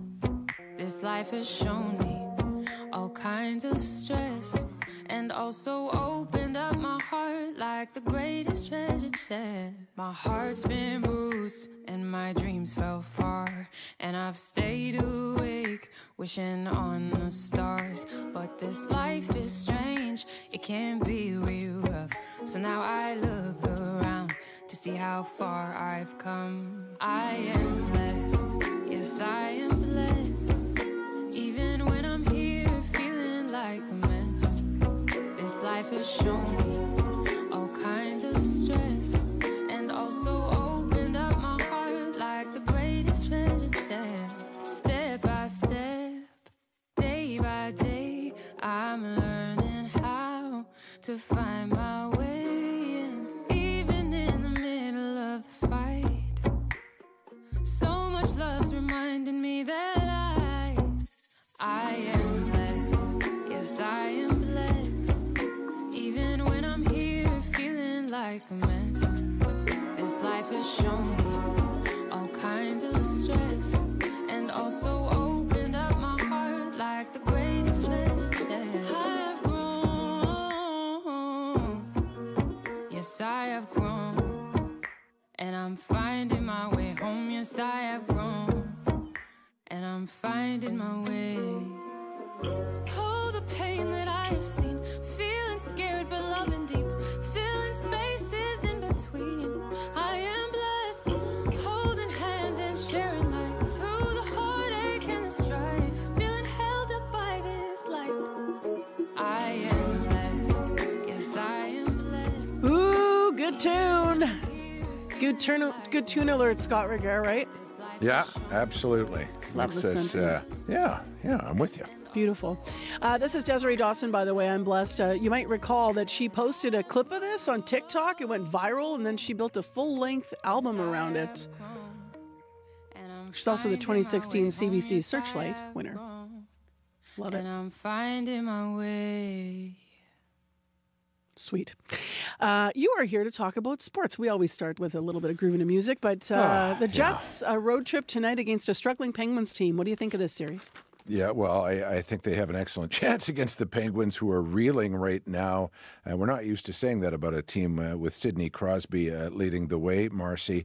But that Pittsburgh team, just 2 points out of the Eastern Conference basement as things stand right now. And there's already lots of talk about them trading away lots of their star content, and maybe even Sidney Crosby, believe it or not, before the deadline. So we shall see. As for the Jets, they're coming off of a 6-3 win over Florida Tuesday night, and lead the league with that gaudy record of 16-3. And here's some more good news for the Jets. The rich get richer. Ville Heinola, their fine young defenseman who's missed this whole season so far with an ankle ailment, looked really good in a conditioning stint with the Manitoba Moose and is expected to join Winnipeg coming up on Monday. So good luck to the Jets tonight. Let's move further afield to Azerbaijan, because many athletes there right now are voicing concerns over climate change. Right. They're speaking at the UN Climate Summit being held in Baku. With billions of fans worldwide, sportsmen and women are trying to get more people to care and to act on climate change.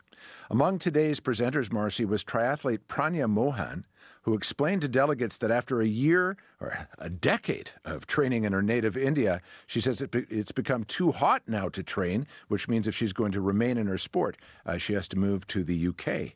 One of the more powerful voices was that of Rafael Muela Pastor. He's an executive with Real Betis, one of Spain's top soccer clubs. Pastor says his sport has a superpower as the most followed in the world, and with that comes a responsibility to the environment. We need to improve how we do the things internally in the club, because otherwise there is no possibility to tell the people that they have to change things in their day by day. So we need to start internally. The potential of this influence is huge, and it can make the difference, of course.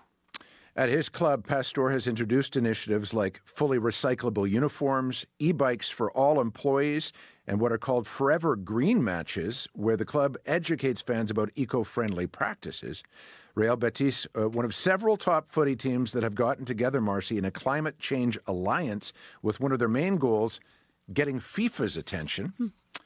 Good luck with that. Soccer's world governing body, remember, was unmoved by concerns about heat at the last World Cup in Qatar, where it built 8 brand new stadiums, contributing, by FIFA's own estimates, 3.5 million tons of carbon dioxide emissions. The tournament is believed to have produced more CO2 than was emitted in a full year in 70 different countries. Wow, what a stat that is. Yeah. Finally, the Raptors, they are on their first win streak of the season, and a certain someone's return last night is probably a big reason why. Yeah, some call him Maple Magic, others call him Scotty B.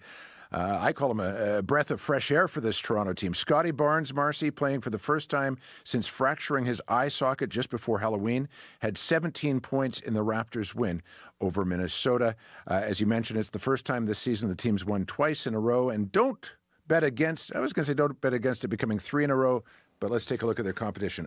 Cleveland. The Cavaliers are 16-1 and atop the entire league standing. So I don't know about 3 in a row. They will play them, though, coming up on Sunday. All right, thanks a lot, Scott. Have a great weekend. You too.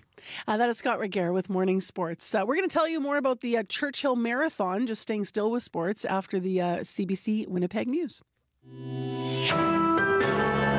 This is CBC News. Good morning. I'm Heather Wells in Winnipeg. At 7:30, it is mostly cloudy, -5 right now in Winnipeg. A high today of -3. That's right about seasonal. And we do have a good chance of flurries later this morning and early this afternoon. And by the end of the weekend, periods of snow, if you've been waiting for some of the white stuff. Jury deliberations are expected to begin today in the U.S. trial of 2 men charged after a family from India died trying to walk across the border from Manitoba into the U.S. in 2022. CBC's Caitlin Garlick is in Fergus Falls, Minnesota. 12 people will soon decide the fate of 2 alleged human smugglers, with the jury in their trial scheduled to be given instructions later today before starting deliberations. Steve Shand and Harshkumar Patel have pleaded not guilty to 4 counts related to human smuggling. Prosecutors allege they were part of an operation that led to the deaths of Jagdish and Vaishali Patel and their 11 and 3-year-old kids. Lawyers for Harshkumar Patel, no relation to the family, say he's been wrongfully accused, while Shan's lawyers say Patel duped their client, who they say was a naive cab driver who didn't realize what he was getting into until it was too late. Caitlin Gowerluck, CBC News, Fergus Falls, Minnesota. 4 municipalities in the Swan Valley area have formed a unique partnership to address drug trafficking and crime. They will pay a large chunk of the bill to hire more police officers. The province and Ottawa will also contribute to hiring 3 officers dedicated to these investigations. The 4 RMs could pay between $300,000 and $400,000 for this new unit. Joyce Redman says crime has spiked over the last 2 years. She's at Home Hardware in Swan River. I'm always on high alert about my surroundings, and when I leave the store here at night, it's dark obviously. I carry my keys in between my fingers as a defense in case, and make sure I have all my belongings with me, and it's just very scary. It's not the Swan River I grew up in, that's for sure. Redmond says drugs are fueling crime. She hopes more police officers will help. A residents group worries some people won't get a say on the proposed location for a supervised consumption site. The Manitoba government's identified a location for one somewhere in downtown Winnipeg, but won't say where. The Point Douglas Residents Committee says it was asked by the Aboriginal Health and Wellness Centre to be part of consultations for the site, but spokesperson Tanya Blatz says the group worries residents outside the vicinity of the proposed location won't be consulted. We would like our residents to have the knowledge of where this is going to be, and not just be informed when the city at large is told, this is going to affect our community. And so we want to be part of the consultative process and include all of the members of our community. Manitoba Housing, Addictions and Homelessness Minister Bernadette Smith says the government's following the federal government's application process. She says only stakeholders within 500 meters of the proposed site have to be consulted. A decision is expected today in the trial of Pat King. King was a central figure in what became known as the Freedom Convoy protests that brought downtown Ottawa to a standstill in the winter of 2022. King faces a number of charges, including obstruction of justice and counseling to obstruct police. His defense team insists King was a promoter of the protests, not a leader. If found guilty on all counts, King faces a 10-year prison sentence. Well, today marks the 61st anniversary of a historic event that has spawned a cottage industry of conspiracy theories, not to mention books and movies. Here's CBC's Lamont Tilden making the announcement. John Fitzgerald Kennedy, 35th President of the United States of America, was shot in the head while he rode through the streets of Dallas, Texas, early this afternoon. Within the hour, he was dead. Thousands of government records have been released, but they haven't squelched speculation about who is responsible or why it happened. The official story is Lee Harvey Oswald was the lone assassin. President-elect Donald Trump vows to release the remaining records. He tried to do that in his first term, but the FBI and CIA convinced him to hold some back for security reasons. You can hear more national and international news coming up on World Report at 8, and you can find more Manitoba news as always at cbc.ca/Manitoba. Hey, Heather. Yeah. I can hear your bias. My bias? Look, you're stressed. Don't say that to a news person unless you have something to back it up. You ready? Don't be stressed. So off the top of the cast, you said, and snow expected tomorrow. Yeah, I confess I am not a lover of snow. I was just It laughing. can be pretty, I suppose. You know what? You're reflecting a lot of folks' feelings in the community. And then we always have, me and Abby over here going, and snow expected tomorrow. So we're evening it out and reflecting everybody, I think. There you go. Sorry, I'll try to be more even-toned. I was laughing so hard. All right, let's get into what's going on here with that snow expected tomorrow, Abby. Yeah, it's going to be chilly also. That's something we will notice this weekend. Though today we are having more of like cloudy conditions across board. We're going to see a light snow possible in some regions and then breezy in some areas, particularly in the Pembina Valley region, with wind chills making it even feel colder than the actual temperatures itself. Right now, Winnipeg, we are at -5. Today, expect cloudy conditions with light snow late this morning into the afternoon. It will stay chilly. We're going to see our highs around -3 with that light winds I made mention of earlier. And then tomorrow we'll see some sunny conditions. Heading west to Brandon, -7. It is cloudy out there. You see this cloudy conditions stay with you. With also, there's a good chance of morning flurries in the forecast, followed by a mix of sun and clouds. Today the high would get to -6. Thompson -10. Light snow starts this morning. You will see a high of -6, and tonight the snow is going to be tapering off, and at that point we'll see the temperatures drop to around -12. Though with the wind chill factored in, it's going to be chilly at -20. Further north in Churchill, we're seeing light snow at this time, temperature at -4. That will drop temperatures down to -5 by the afternoon period, and it's going to feel in the range of -13. For that region, we're expecting about 2 to 4 centimeters of snow with some blowing conditions here and there as that system moves through. Dauphin is sitting at -6. Also light snow happening at this time. That should taper off some time as you get into the morning. Then you see a mix of sun and clouds. Highs around -6, though it will be feeling brisk. Gimli -6. For the Interlake region, we're looking at cloudy conditions with a chance of flurries this morning into the afternoon period. The high would only be around -4 for this afternoon. Steinbach at -6. Today will stay mainly cloudy. There's a chance of flurries this morning into the afternoon period with some light winds, and then you see highs around -4 in the afternoon. Morris -9. Today's forecast for the Pembina Valley region calls for increasing cloudiness and light snow here and there. It will be breezy at some point, and we will see highs around -5 this afternoon. Across board, temperatures will stay chilly, below that 0 mark. We're going to see between -3 and -6, and the wind chill is going to make it even feel colder. But for tonight, the skies will clear up in most of the regions, and temperatures will be dropping between -9 to -15. But right now, Winnipeg, we're at -5, dropping to -3. All right, thanks. Thank you. Coy. Got a call about some snow there, like as though you're complaining about the snow here. Someone who lives just off Mountain Road, just pretty much right in Riding Mountain National Park there, he said he's got like a foot of snow already. For sure. Yeah. We're all being really Winnipeg focused, perimeteritis. Exactly. Sorry, everybody. Totally true. There's We're the snow Vancouver up north, of west. Manitoba. What's that? Oh, don't go that far. Come on now. Thanks for the call. Yeah. Also heard from Thomas, who is driving around Russell to Shoal Lake, Highway 16 there. Also very snowy on the highways there. Still quite treacherous conditions around Russell, particularly south of Russell. So be careful if you're hitting the highways there this morning. Here in the city, haven't heard of too many issues besides a bunch of people complaining but a little bit of snow coming. You can give us a call on the CBC commuter line if you do see anything else going on. 204-788-3093. So have you ever done we're about to have a story about the Churchill Marathon, which is tomorrow. Mm-hmm. Have you ever done do you do a lot of winter racing? I do. I did the hypothermic half. That's right. A while back. And actually this was a learning for me. I crossed the finish line. I was so happy I had finished. It was cold. It was like minus 30 that day, like crazy wind chill. I crossed, and then as I crossed, everyone looked at my face, and as I crossed, everyone was looking at me like, "Oh my gosh, are you okay?" And I was like all happy, it was fine. And then they're like, and then I crossed, like, "Dude, your face is covered in blood." And I was like, what? I must have got a nosebleed, but my face was so like frozen, I didn't feel it at all. Then I went and looked in the mirror. Sure enough, my face was just covered in blood. I looked like I got punched in the face multiple times.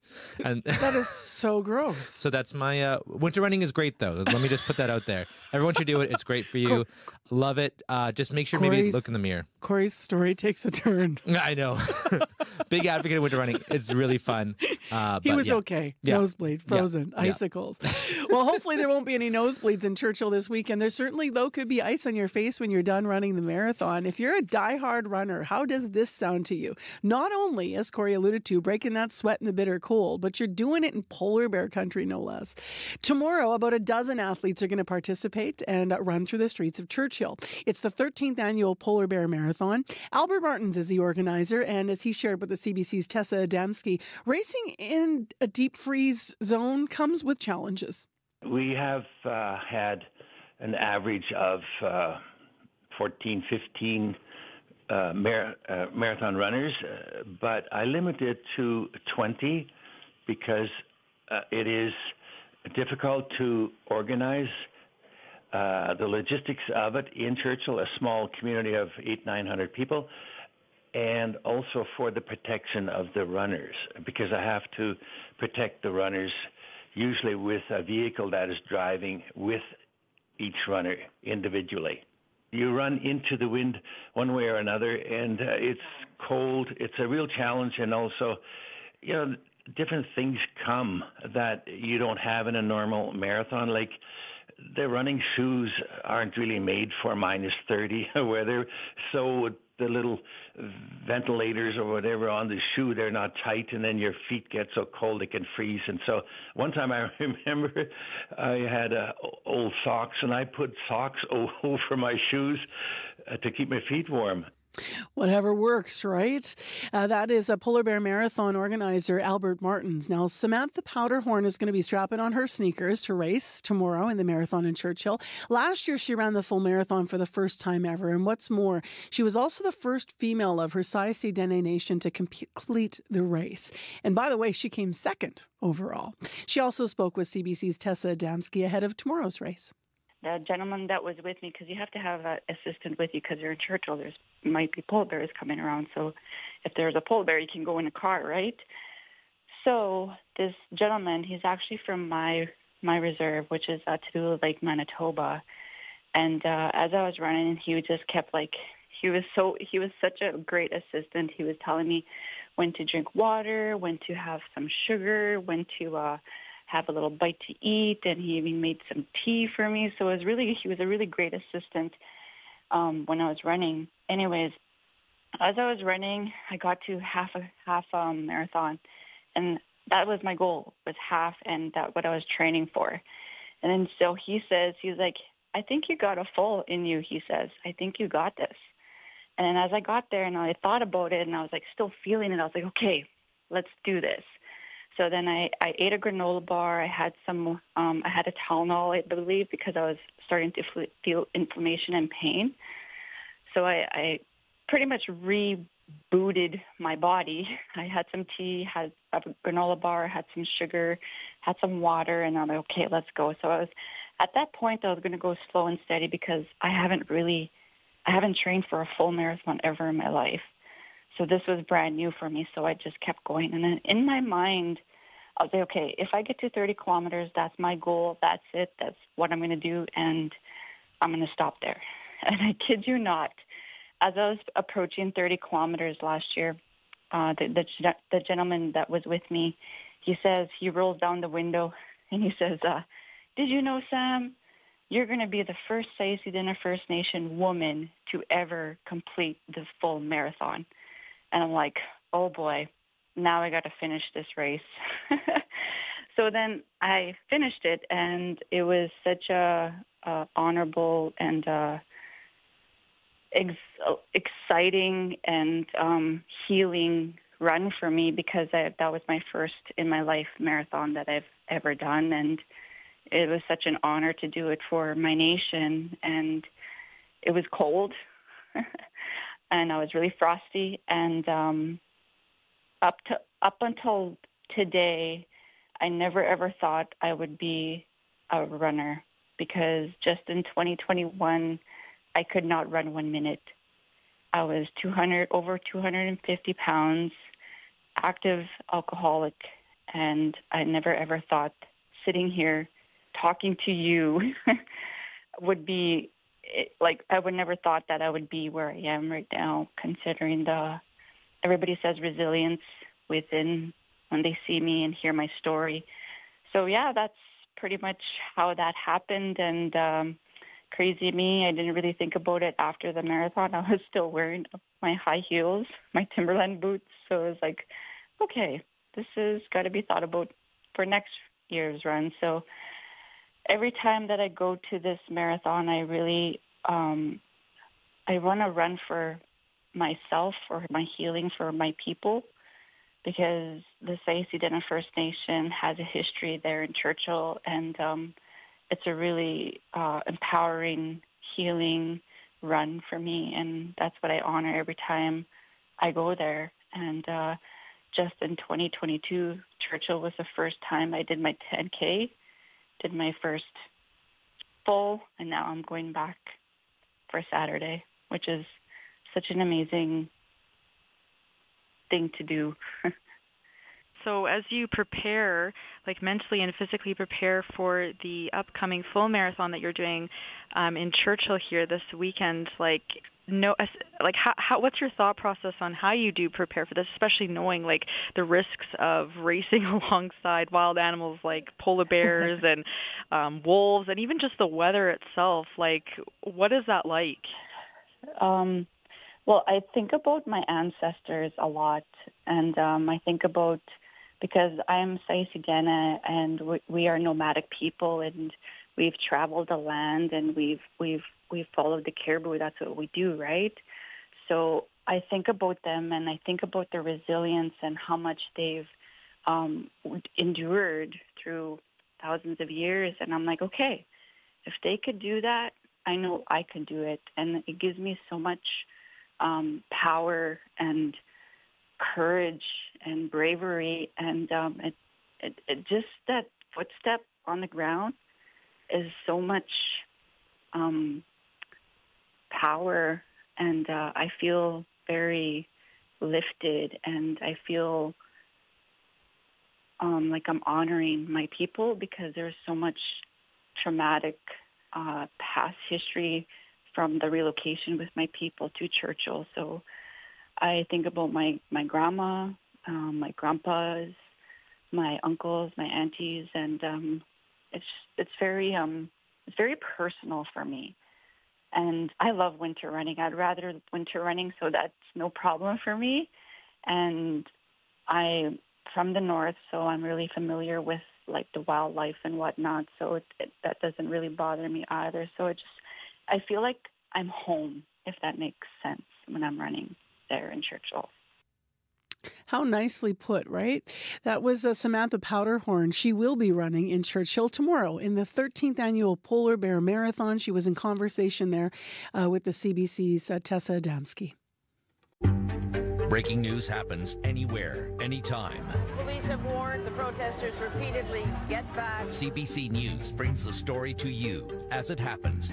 Hundreds of wildfires are burning. Be the first to know what's going on and what that means for you and for Canadians. This situation has changed very quickly. Helping make sense of the world when it matters most. Stay in the know. CBC News. What a gorgeous sky we've got after this storm system moved through and the couple days of wet weather here in Winnipeg, as we really did miss the snow. This morning, if you're on our YouTube stream, you're getting that treat, I like to say, because it's just this lovely shade of pink. It's just beautiful. Streets are dry this morning. Winnipeg's high is -3 today. We are expecting a 60% chance of flurries a little later, and -5 is our current temperature. Now, tonight, mainly cloudy, and it should clear up all before morning. Tomorrow is sunny day, actually, and a high of -6. And then on Sunday, snow. Sunday night, snow. Monday, periods of snow. And Colleen Metke wrote into the show and said it snowed in Paris yesterday before it snowed in Winnipeg. So people were remarking on this. Coming up on our program after 8 o'clock, soon you will not be paying GST for a few months, at least on restaurant meals, dine-in, takeout, or delivery. We want to know what the head of the Manitoba Restaurant Food Services Association has to say about how that's going to impact businesses here and whether or not they're ready, because this GST holiday, as the feds are calling it, begins in mid-December. So that conversation coming up for you here after 8. I'm Marcy Marcusa. This is CBC's Information Radio. And up next, the team at Marketplace has found themselves following up on several stories that they reported on previously, but with some twists and turns that they say they never saw coming. It started with a boy from BC who was left severely injured after eating lettuce contaminated with E. coli. His story is now being used by a company to push their product without the family's permission. Asha Tomlinson is here live to tell us about the details of this. Good morning. Good morning, Marcy. So let's start with how did you first get the tip on what was happening to this young boy? Right. Well, just to give you a bit of the history, back in 2021, we were in the thick of investigating why Canada had been hit by a number of romaine lettuce recalls. There were a lot of E. coli outbreaks over many months affecting our food supply. And that is when we first met Lucas Parker. He had a few bites of his dad's salad, and that lettuce was contaminated with E. coli. He never recovered. He was left severely injured, and he's now 8 years old, living in Richmond, BC, but he'll need around-the-clock care, right, for the rest of his life. Quite the ordeal for his family, for his dad, Nathan Parker, who we've been in touch with here and there, and he reached out to us to tell us about this company online selling a food sanitizer with the claim that it can destroy E. coli, and they're featuring his son's story prominently in one of the videos. This is what else Nathan told us. I 100% believe they're exploiting my son. Yeah. And that's the part that hurts the most. And let me get this straight. You knew nothing about this. Absolutely nothing. It's heartbreaking. It really is. What a sad thing to have my son's name attached to.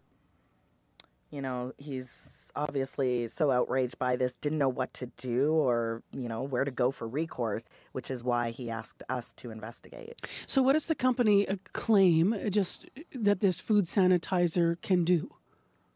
It's called the Amazing Water Food Sanitizer, and it is not cheap. We paid $250 for the one that we bought.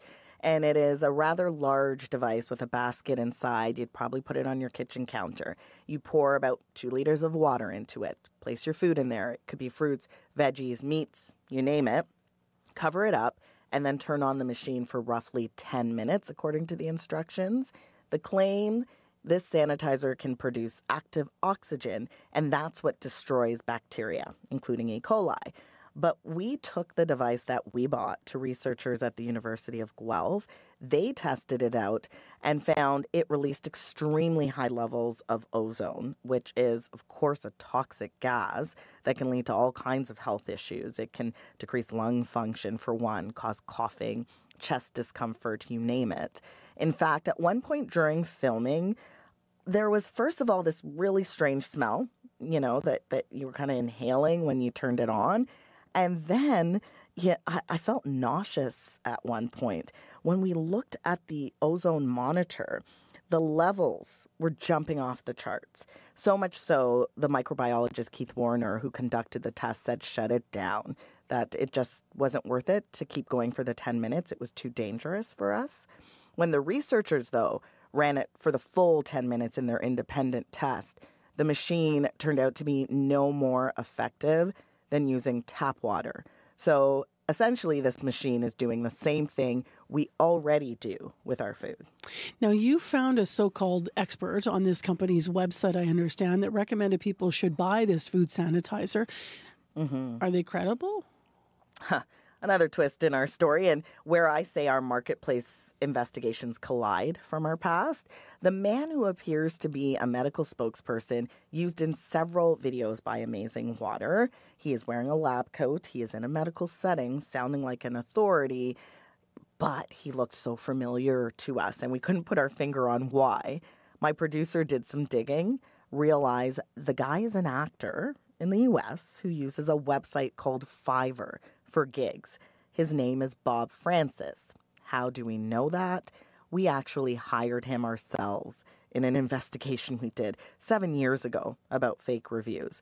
So we contacted him and told him about the food sanitizer and how it's using Lucas's story without permission, how the device could be putting consumers at risk, and how does he feel about it.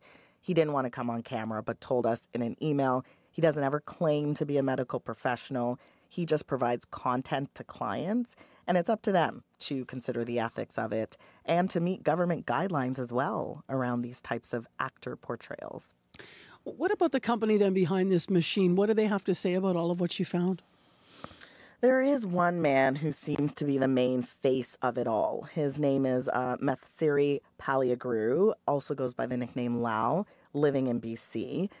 And another twist is that there is a man with the same name, same date of birth, also believed to be in Canada, but wanted in the U.S. for allegedly scamming seniors out of millions of dollars. So there are many layers here. We got a hold of Lau, revealed our findings to him, wanted to do an on-camera interview, and asked him several times. He declined. That's when we thought, let's go find him. The stakes are high. Let's try to get some answers. We visited his company office. The doors were locked. In a last attempt to get his side of the story, we went to his home. No one answered the door, but we did receive a call shortly after, and this was the tense exchange. You coming to my house and harassing me? I'm going to call my lawyer, and you can handle him with him, okay? Lau, I'm not harassing you. No comment. With all due respect, we've reached out to you several times trying to get your perspective on our story, and you have said no. I told that I don't want nothing to do with it, okay? You understand that? Lau, can you confirm if you're wanted in the United States? Are you a fugitive? Lau. He hung up. So, obviously things were left tense there, but weeks later, my producer called to just see if we could get a few answers, and he told us he is not the same guy wanted by American authorities, that he no longer sells the food sanitizer, and he's taken down that video of Lucas. But last we checked, it is still up there, and Nathan Parker is still very angry and frustrated, really, that his family's pain has been used for profit. What a detailed story. Thank you very much for bringing us all of this morning. Appreciate it. Thank you. That is Asha Tomlinson, host of CBC's Marketplace. If you want to watch their full investigation, it's called Profiting Off Pain. It's on tonight on CBC Television and on GEM. With other stories and developments and updates, here's Heather Wells. Good morning. Well, jury deliberations are expected to begin today in the U.S. trial of two men charged after a family of four from India froze to death trying to walk across the U.S. border from Manitoba in January of 2022. The jury is expected to be given instructions from the judge later this morning. Steve Shand and Harsh Kumar Patel have pleaded not guilty to 4 counts related to human smuggling. 4 municipalities in the Swan Valley area have formed a unique partnership to address drug trafficking and crime there. They're going to pay a large chunk of a bill to hire more police officers. People who live in the Swan Valley area, including in Swan River, say crime has spiked over the last 2 years, and they say the crime is being fueled by drugs. I'll be back with more Manitoba news coming up at 8:30. Thank you, Heather. You're welcome. Heather Wells is in our news center this morning. -5, mostly cloudy. cloudy in Winnipeg, but actually above that cloud, there's a beautiful sky on the way here. We have a 60% chance of flurries and a high of -3 today, so we won't change much from the temperature that we're feeling right now. Coming up, they are worried about their future in Canada. We're going to hear from international students who are anxious about Canada's recent immigration changes. Stay tuned. Those are students who attend Red River College Polytech, where we are on site for Communities in Focus this week. In addition, we're going to talk to Sean Jeffrey from the Manitoba Restaurant and Food Services Association about the GST holiday, as the feds are calling it. But what does it really mean for restaurants in Manitoba to be getting ready to take GST off your checks? Stay tuned.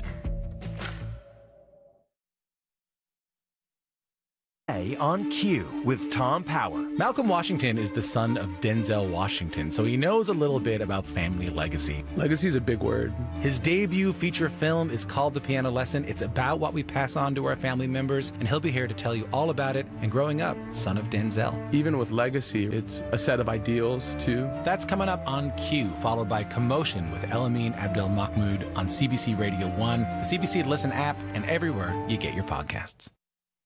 The CBC News is next. Coming up in half an hour, it's The Current with Matt Galloway. Rats love to drive. Who knew? A study found that teaching rats to steer wee little cars was pretty easy, but also that the rats look forward to being behind the wheel and that this joy made them smarter and more optimistic. Coming up on The Current. This is World Report. Good morning, I'm John Northcott. Time is running out for delegates at the Climate Summit in Azerbaijan. COP29 in Baku is supposed to end today. A new draft, but not a deal, out this morning. CBC's international climate correspondent Susan Ormiston is at the summit. Susan, what's the state of negotiations today? Well, we are seeing some new language this afternoon, but it's not an agreement on the all-important finance package, a proposal for $1.3 trillion annually by 2035. And 250 billion of that will be contributed by developed countries, including Canada and others. That could be wildly disappointing because with inflation, that's barely over what was committed to pay developing countries 15 years ago. So we'll see what happens there. The other money would have to come from multilateral banks, private investment, other donors, and developing countries really want a bigger package from developed government dollars. On that note, the proposal invites other countries like China and Saudi Arabia to contribute, but it doesn't make that contribution obligatory. So that may be fractious as well, John. So, Susan, what about curbing emissions, which are driving climate change?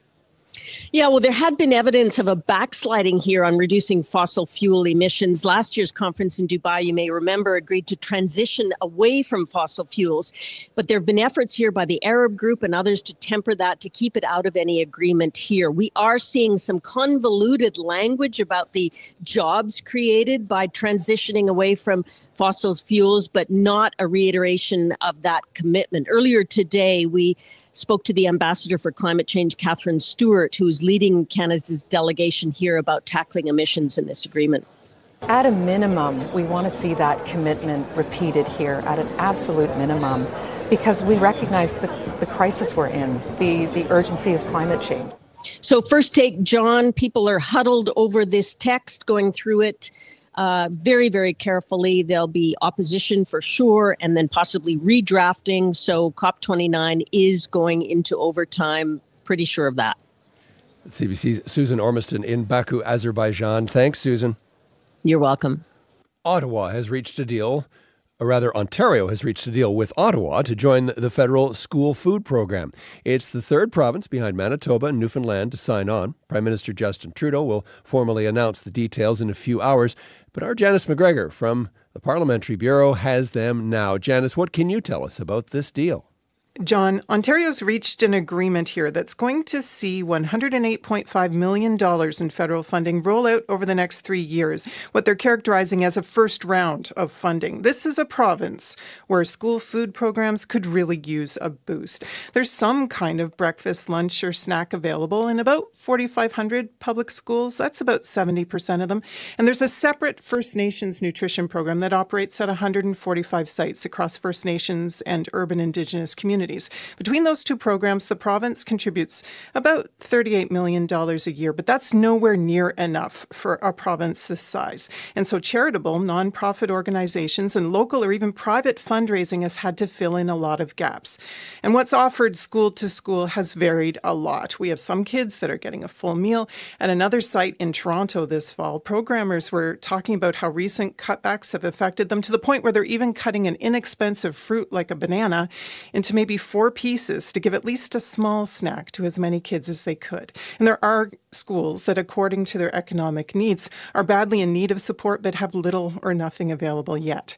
Earlier this fall, Doug Ford said he was, quote, all in on the negotiations with the federal minister to unlock this funding.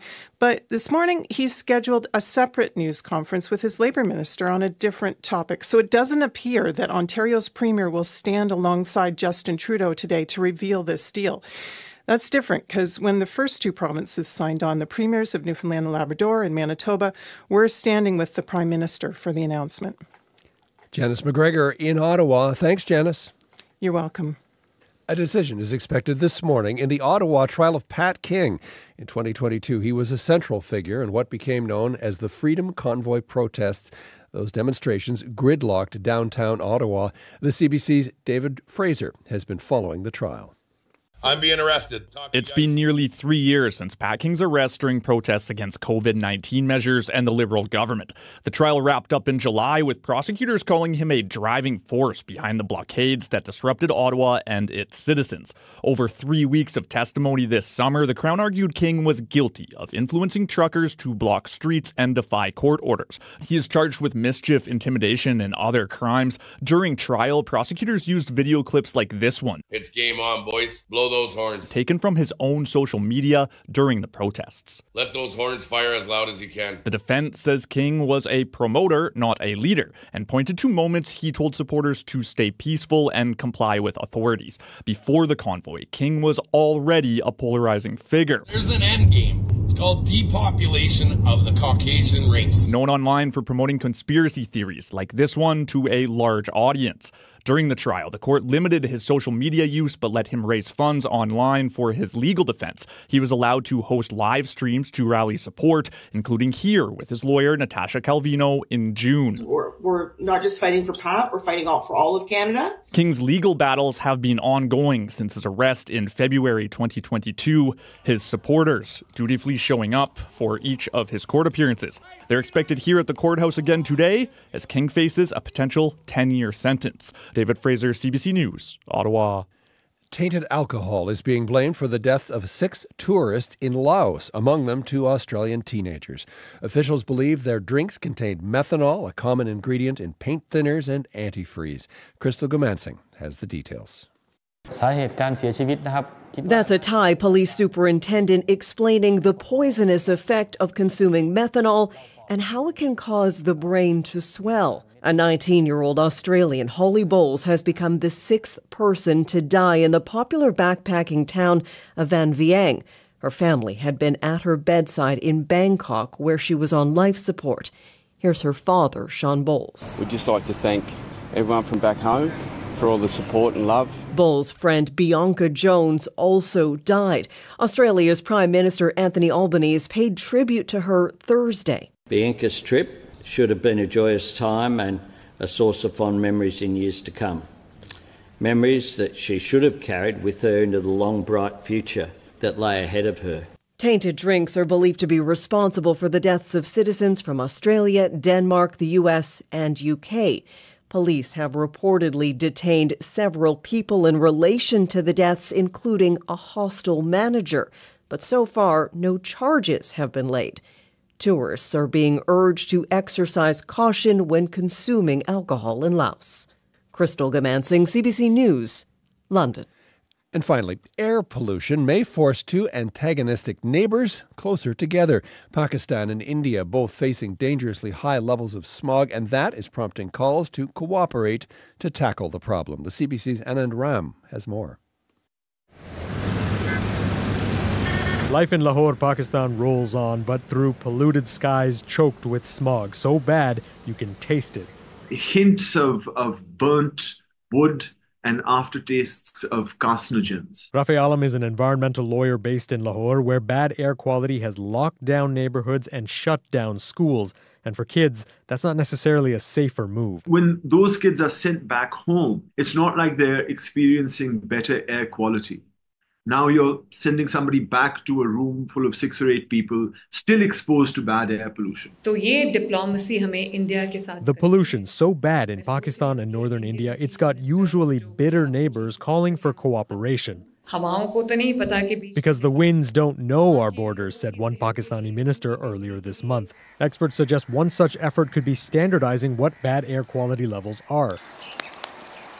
But this problem isn't new. The weather this time of year traps the pollutants from farmers burning off straw and festival fireworks. But some experts say blaming those alone ignores emissions from transport and industry.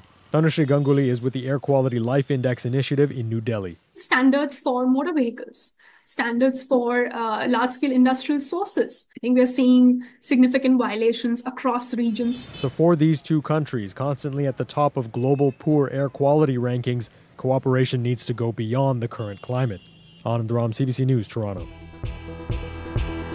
And that is the latest national and international news from World Report. Remember, for news anytime, go to our website, cbcnews.ca. I'm John Northcott. This is CBC News.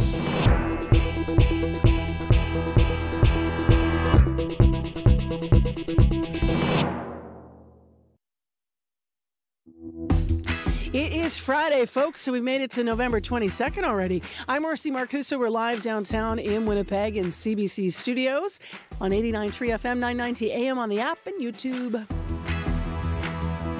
Nice to have you along with us. We have snow coming tomorrow. Abby's going to get us through what today's forecast, though, is going to look like in just a moment. This hour on the program, we're going to be talking about students and their futures. They are worried, some of them, about their future in Canada. We're going to hear from international students who attend Red River College Polytech who say they're anxious about Canada's recent immigration changes. So we'll have a report about that.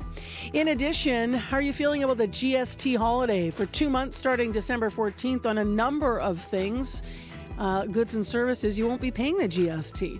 That includes meals, whether it's takeout, dine-in, or delivery. Sean Jeffrey, Executive Director of Manitoba Restaurant and Food Services Association, will join us to talk about what's good about it and what will be challenging for those who own businesses and restaurants in our province. So stay tuned. Right now, let's go to Heather Wells, who's here with other headlines. Good morning. Good morning.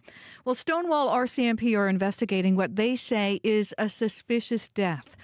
Police are just telling us about it now. Officers responded to a report yesterday morning about human remains found in the arm of Rockwood. The area is just off Highway 7. Police believe the death occurred within the last month. The cause of death is under investigation. We'll hear more about that. Also, a jury is set to begin deliberations today in the trial of 2 men accused of human smuggling at the border between Manitoba and Minnesota.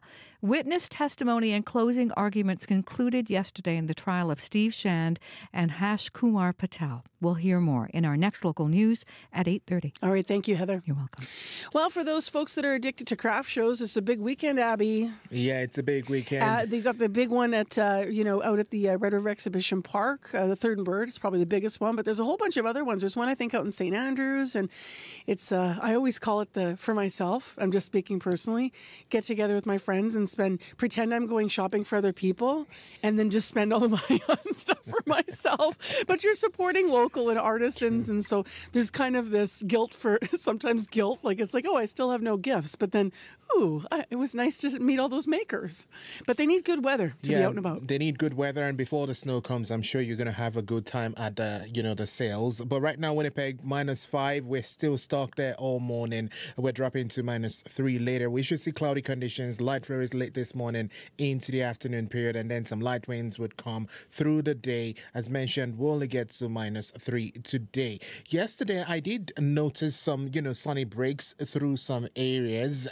And the same, I'm thinking it looks like southern Manitoba will see a bit of sunshine today with a mix of sun and clouds, especially looking at the southwestern areas. And we will be seeing temperatures hover around -6 in the Parkland region and Brandon as well, though that will clear for most of the day with cloud cover as it moves into the evening. But for tonight, mainly cloudy conditions will clear before tomorrow morning, and we'll see the winds remain light with a low around -9 for the Winnipeg region. We're seeing light snow up north. Expect highs also around -6, and we're seeing that snow in the Dauphin and surrounding area at this time, also impacting parts of the Red River Valley. Temperatures -6 in Brandon, Dauphin, Gimli, Steinbach, Morris. Late snow expected today. All right, and -5 in Winnipeg still, right? Mm-hmm. Let's go to Corey with the commute. Hello. Hello. Yeah, really no major issues out there on the roads this morning. Really, heads up if you are around the Russell area, especially if you're making way from Russell to Shoal Lake. 16, heard from Thomas. Still pretty snowy, blowy around there, so it might be poor visibility and a little slippery. So just be careful if you're taking the highways around Russell today. If you see anything else though going on, give me a call on the CBC commuter line. That number 204-788-3093.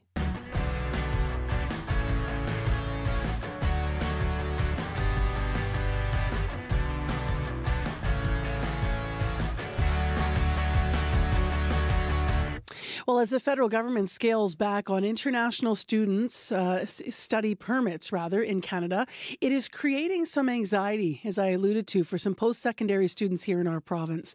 As part of Communities in Focus, that series, CBC's Jim Agapito has been spending time at RRC Polytech, and he spoke to some international students there about the immigration changes and what their thoughts are. Hi, Jim. Hi, Marcy. So what have you been hearing from the students? Well, the federal government's new immigration changes are causing international students to panic and be uncertain. 38-year-old Sunny's son moved from Beijing to Winnipeg 3 months ago, and she's nervous about what her future looks like. I read the news, the Trudeau government, he declared that it will take 1.5 million people, over 3 years. But when I come here, the October, it changes. And we feel frustrated because when I consult with my immigration agent, I call the IRCC, and they cannot give me the clear, instruction. So I don't know what I should do.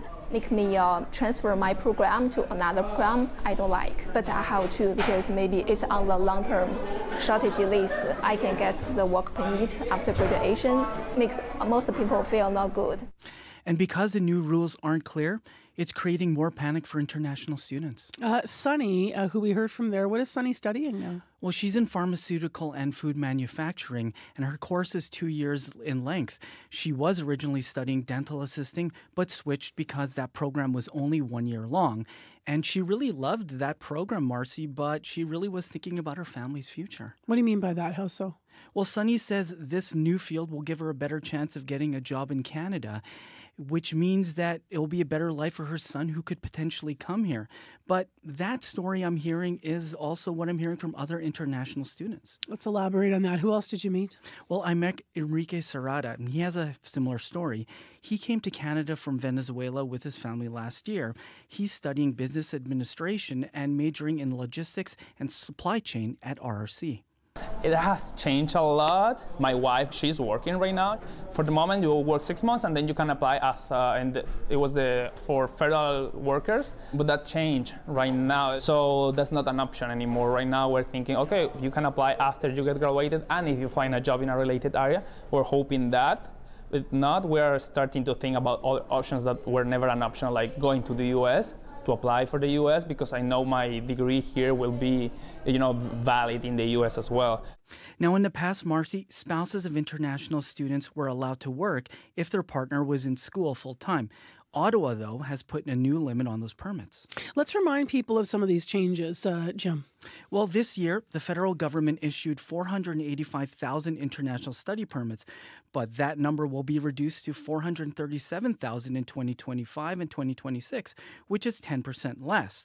The federal immigration minister, Mark Miller, said these changes yield approximately 300,000 fewer study permits over the next 3 years. And what has RRC, Red River College, Polytech, been hearing about all this from students? Well, Marcy, I spoke to RRC Polytech Students Association President Angela Grace Flores. Now, she's also an international student and understands how the student feels. The new rules have students worrying that, well, their study permits might be taken away, but she wanted to remind them that's not the case. Personally, I've been hearing a lot of fear of, again, getting their study permit taken away. From my understanding, for all current students, they would not be affected by the recent changes. Those new policy or amendment from IRCC would only take effect starting November 1st moving forward for only the new study permit applicants. So again, just to give everyone that sense of safety. But despite that reassurance, Angela says one issue really worries international students. One confusion that we still haven't had answers on would be students applying for study permit extension. Because most of the changes that they published recently, none of those would account for study permit extension applicants. Those that are here already that needs extension for their studies for whatever particular reason they may have. We keep on trying to reach the provincial and the federal level on. From what I heard, it's getting more difficult for them to picture themselves applying for postgraduate work permit, because initially they have this vision of themselves just applying for study permit, getting approved, graduating, and then securing a postgraduate work permit. But with all the changes and the additional requirements for them, it's getting a bit heavier for them, to say the least. Well, Mark Miller, when he was in Winnipeg, didn't share much with us here at InfoRad about this.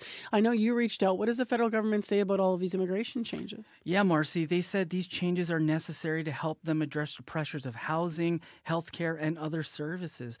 By introducing a cap on international student study permits and updating the graduate work program permit program, it better aligns Canada's goals with immigration and labor market needs. Now, they said also by limiting the work permit eligibility, Canada can manage the number of international students in a sustainable manner. But the feds also wanted to remind international students that studying at a Canadian institution provides them a temporary status in Canada, not a permanent one. I'm just curious, Jim, are any students that you spoke with second-guessing their decision to study here, given everything you've brought us this morning? Well, remember Sunny, who we heard at the beginning of the story? She worries that these changes will affect her ability to become a permanent resident in Canada, which is ultimately her reason for coming here. And most of all, Marcy, she worries about the changing attitudes Canadians have towards immigrants. Here's what she had to say. It makes me desperate because I cannot fall asleep. Even, it changed my life and changing my plan. So if I know the government do things like this, I would not come. All of this is really interesting also in the context of yesterday's story that we had, which was this, they looked across Canada, one specific survey and study, and they were finding that 1 in 5 immigrants that come to the country are leaving the country. And there were reasons for that. And top of the list was housing. And then healthcare was there as well. So thank you very much, Jim, for bringing in the story of the students. You're welcome, Marcy. That's CBC's Jim Agapito reporting from what we are hearing at our Communities in Focus at Red River College Polytech in Winnipeg. We continue to be there for the rest of not just this week, of course, or today, I should say, but next week as well. So Information Radio will be live there next Thursday. Breaking news happens anywhere, anytime. Police have warned the protesters repeatedly, get back. CBC News brings the story to you as it happens. Hundreds of wildfires are burning. Be the first to know what's going on and what that means for you and for Canadians. This situation has changed very quickly. Helping make sense of the world when it matters most. Stay in the know. CBC News.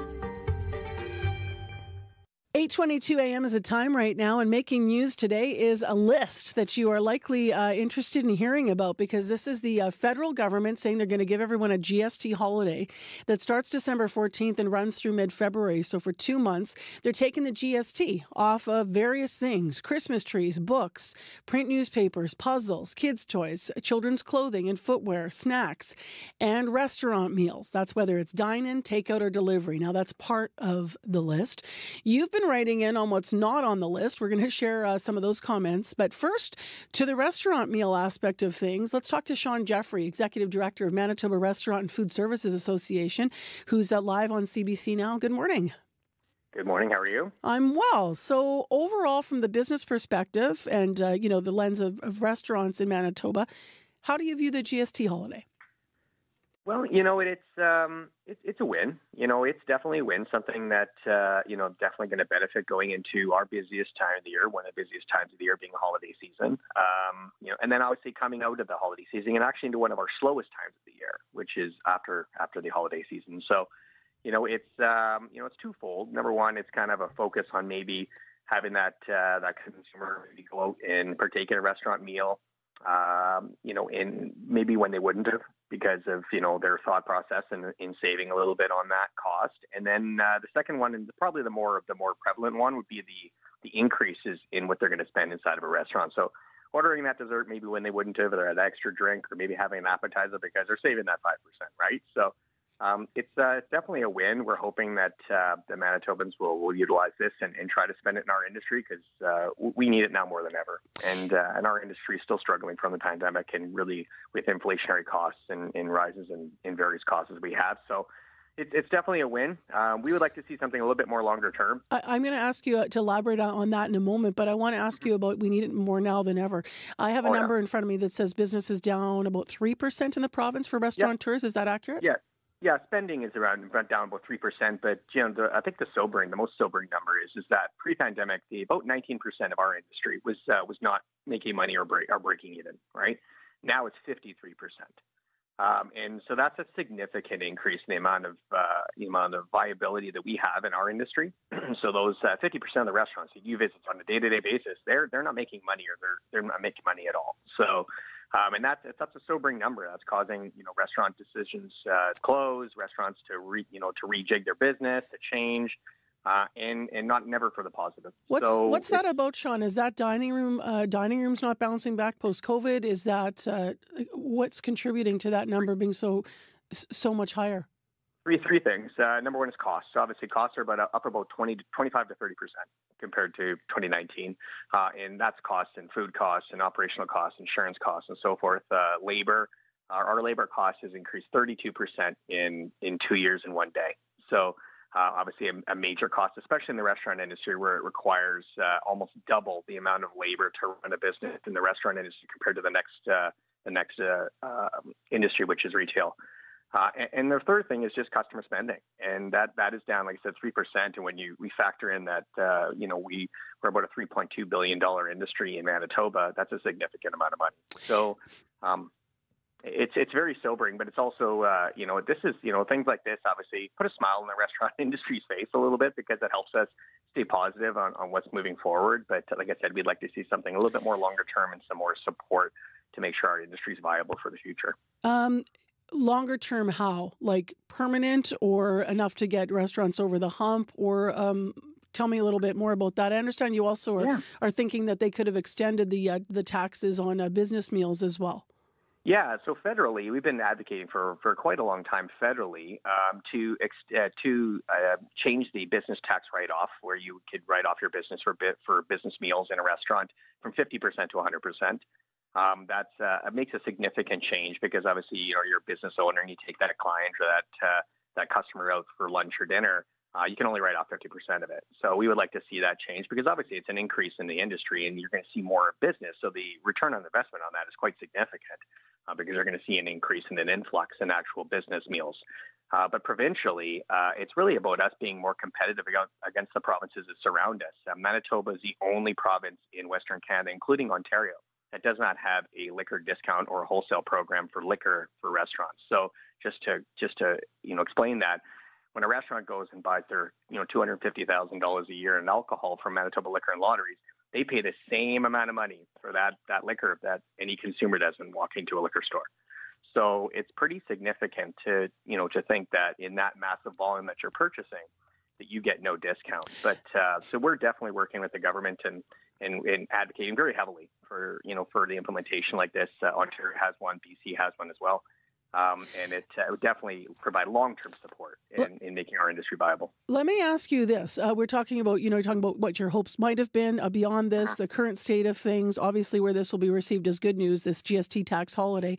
But what will be the challenges for restaurants to make this happen? I mean, December 14th is only 2 weeks away.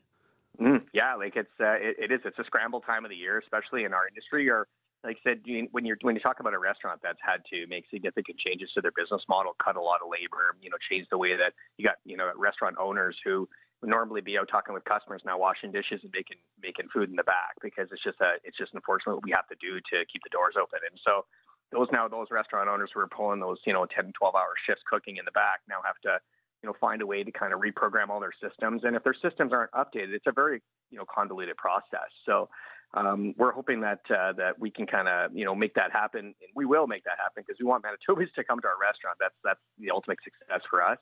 But it can be a very convoluted process. And then it also is making sure that we're taking into consideration that, what this is going to look like from a different change in our business. Is this going to cut down business going into the tax holiday and then spike that business, especially during the holiday season when we're already very busy? Yeah, it's tough to be able to kind of gauge that. So are we adding more staff and obviously the more cost to make sure we compensate for that? And then what does that look like in January and February? Yeah, because retailers are asking. Yeah, I was just going to interject here. Retailers are saying the same thing. We had our business news report earlier, right?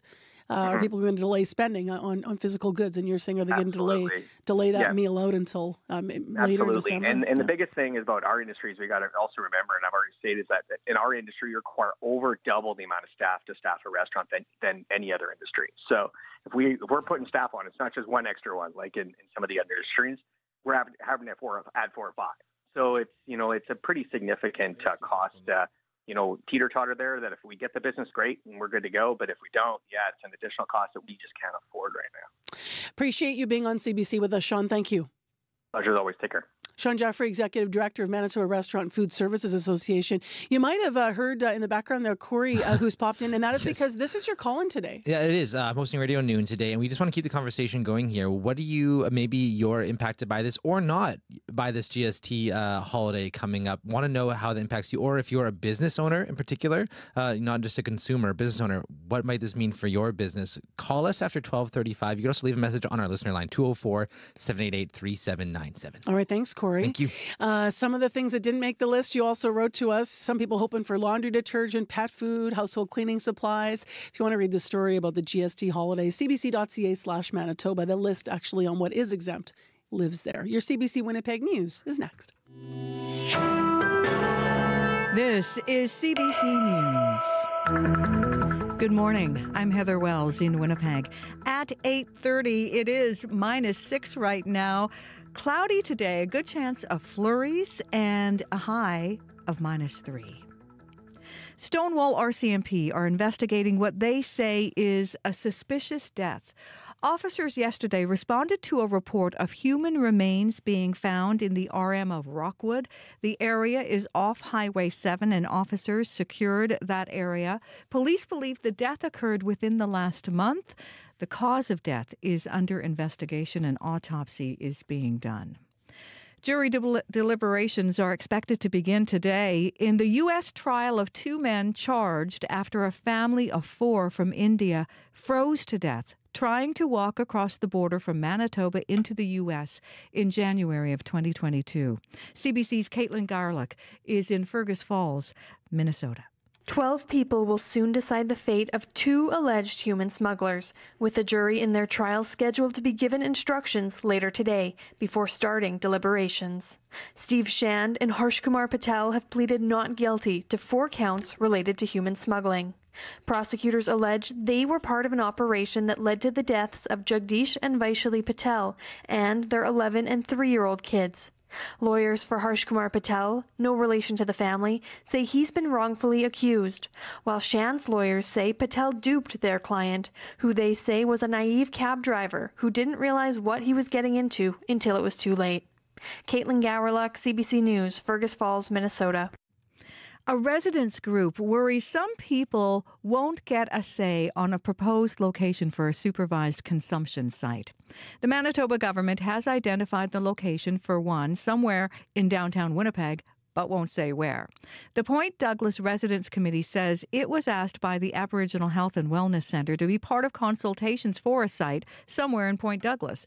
But spokesman Tanya Blatz says the group worries residents outside the vicinity of the proposed location won't be consulted. We would like our residents to have the knowledge of where this is going to be and not just be informed when the city at large is told, this is going to affect our community, and so we want to be part of the consultative process and include all of the members of our community.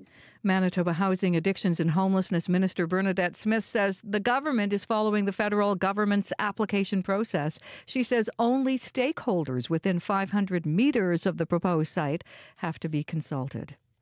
4 municipalities in the Swan Valley area will try to tackle drug trafficking and violent crime by footing a large share of the bill to pay for more police. The province and Ottawa will also contribute towards hiring 3 officers. The 4 RMs could pay between $300,000 and $400,000 for the new unit. Wayne Gelsinger welcomes this plan. He owns a convenience store and bakery in Swan River. Gelsinger says he no longer lets his employees work alone. It affects us quite a bit. We have a lot of people that come and shoplift, and they just don't care if you catch them or not, and they just... One person actually said, "What are you going to do if I take this?" and then took something and just left with it. Gelsinger says he has been robbed as many as 4 times in one day. He believes drugs in the area fuel almost all the crime. And a decision is expected today in the trial of Pat King. King was a central figure in what became known as the Freedom Convoy protests that brought downtown Ottawa to a standstill in the winter of 2022. King faces a number of charges, including obstruction of justice and counseling to obstruct police. His defense team insists King was a promoter of the protests, not a leader. If found guilty on all counts, King faces a 10-year prison sentence. You can find more news updated throughout the day. All you have to do is head to cbc.ca/Manitoba. All right, Heather, have a great weekend. We'll talk to you on Monday. You too, thanks. Big thanks to the folks that put all of our programming together this week in our Current Affairs unit. Our associate producers, Corey Funk, Abby Adeyemi, of course, on our live team here, Kalkadan Mulugeta, Sierra Sanders, Chidi Akuma, Jim Agapito, May McKillop, Bruce Layden, Marshall Hodgins, Angelina Peltier, Dylan Longhurst, and Carmen Ponto, as well as our community reporter in unit, Channelie Vidal, hosts in unit, Nadia Kidwai, Faith Fundal, our producer in unit, Wendy Parker, and Donna Carrero this week as well. YouTube producer Kevin Nipatebo on our team in the morning here. Nellie Gonzalez is a show producer of the Current Affairs unit. Leif Larson is the senior producer of audio at CBC Manitoba. And everybody working really hard this week, out and about and remotes, and lots of important stories being covered. Also have to shout out our news department. I mean, my goodness, we do not exist without our news department. I'm thinking about the snowy days and Caitlin down south, and then all of our reporters who over the last week, were bringing us the Grey Cup stories. Monday feels so long ago. But thanks to everyone for all of your hard work. Final look at the commute, Corey. Yeah, and really just be careful on the highways around Russell, Birtle, Binscarth. Those are really treacherous right now. Poor conditions, very icy. Heard from Thomas earlier today. Okay, thank you. Thank you. And Abby? For Winnipeg today, the day will remain mostly cloudy with a slight chance of flurries late this morning into the afternoon period. Light winds throughout the day, temperatures dropping to -3, and other regions will also stay mostly cloudy with light snow flakes here and there, and we'll see temperatures staying chilly between -1 and -10. Though snow continues in the northern part of the region. All right, thanks, Abby. Thank you. Well, I keep mentioning that next week Information Radio is going to be live Thursday at Red River College Polytech. If you have a story around being a student, the trades, the college, what would you like to share with us? You can also reach out directly to our team on site, but also to the show if you'd like to write to us, radio893@cbc.ca. We are back again on Monday, though, with another edition of the morning show, and we'll talk to you then. I'm Marcy Marcusa. Have an awesome weekend, everyone. Thank you so much for listening. Appreciate you.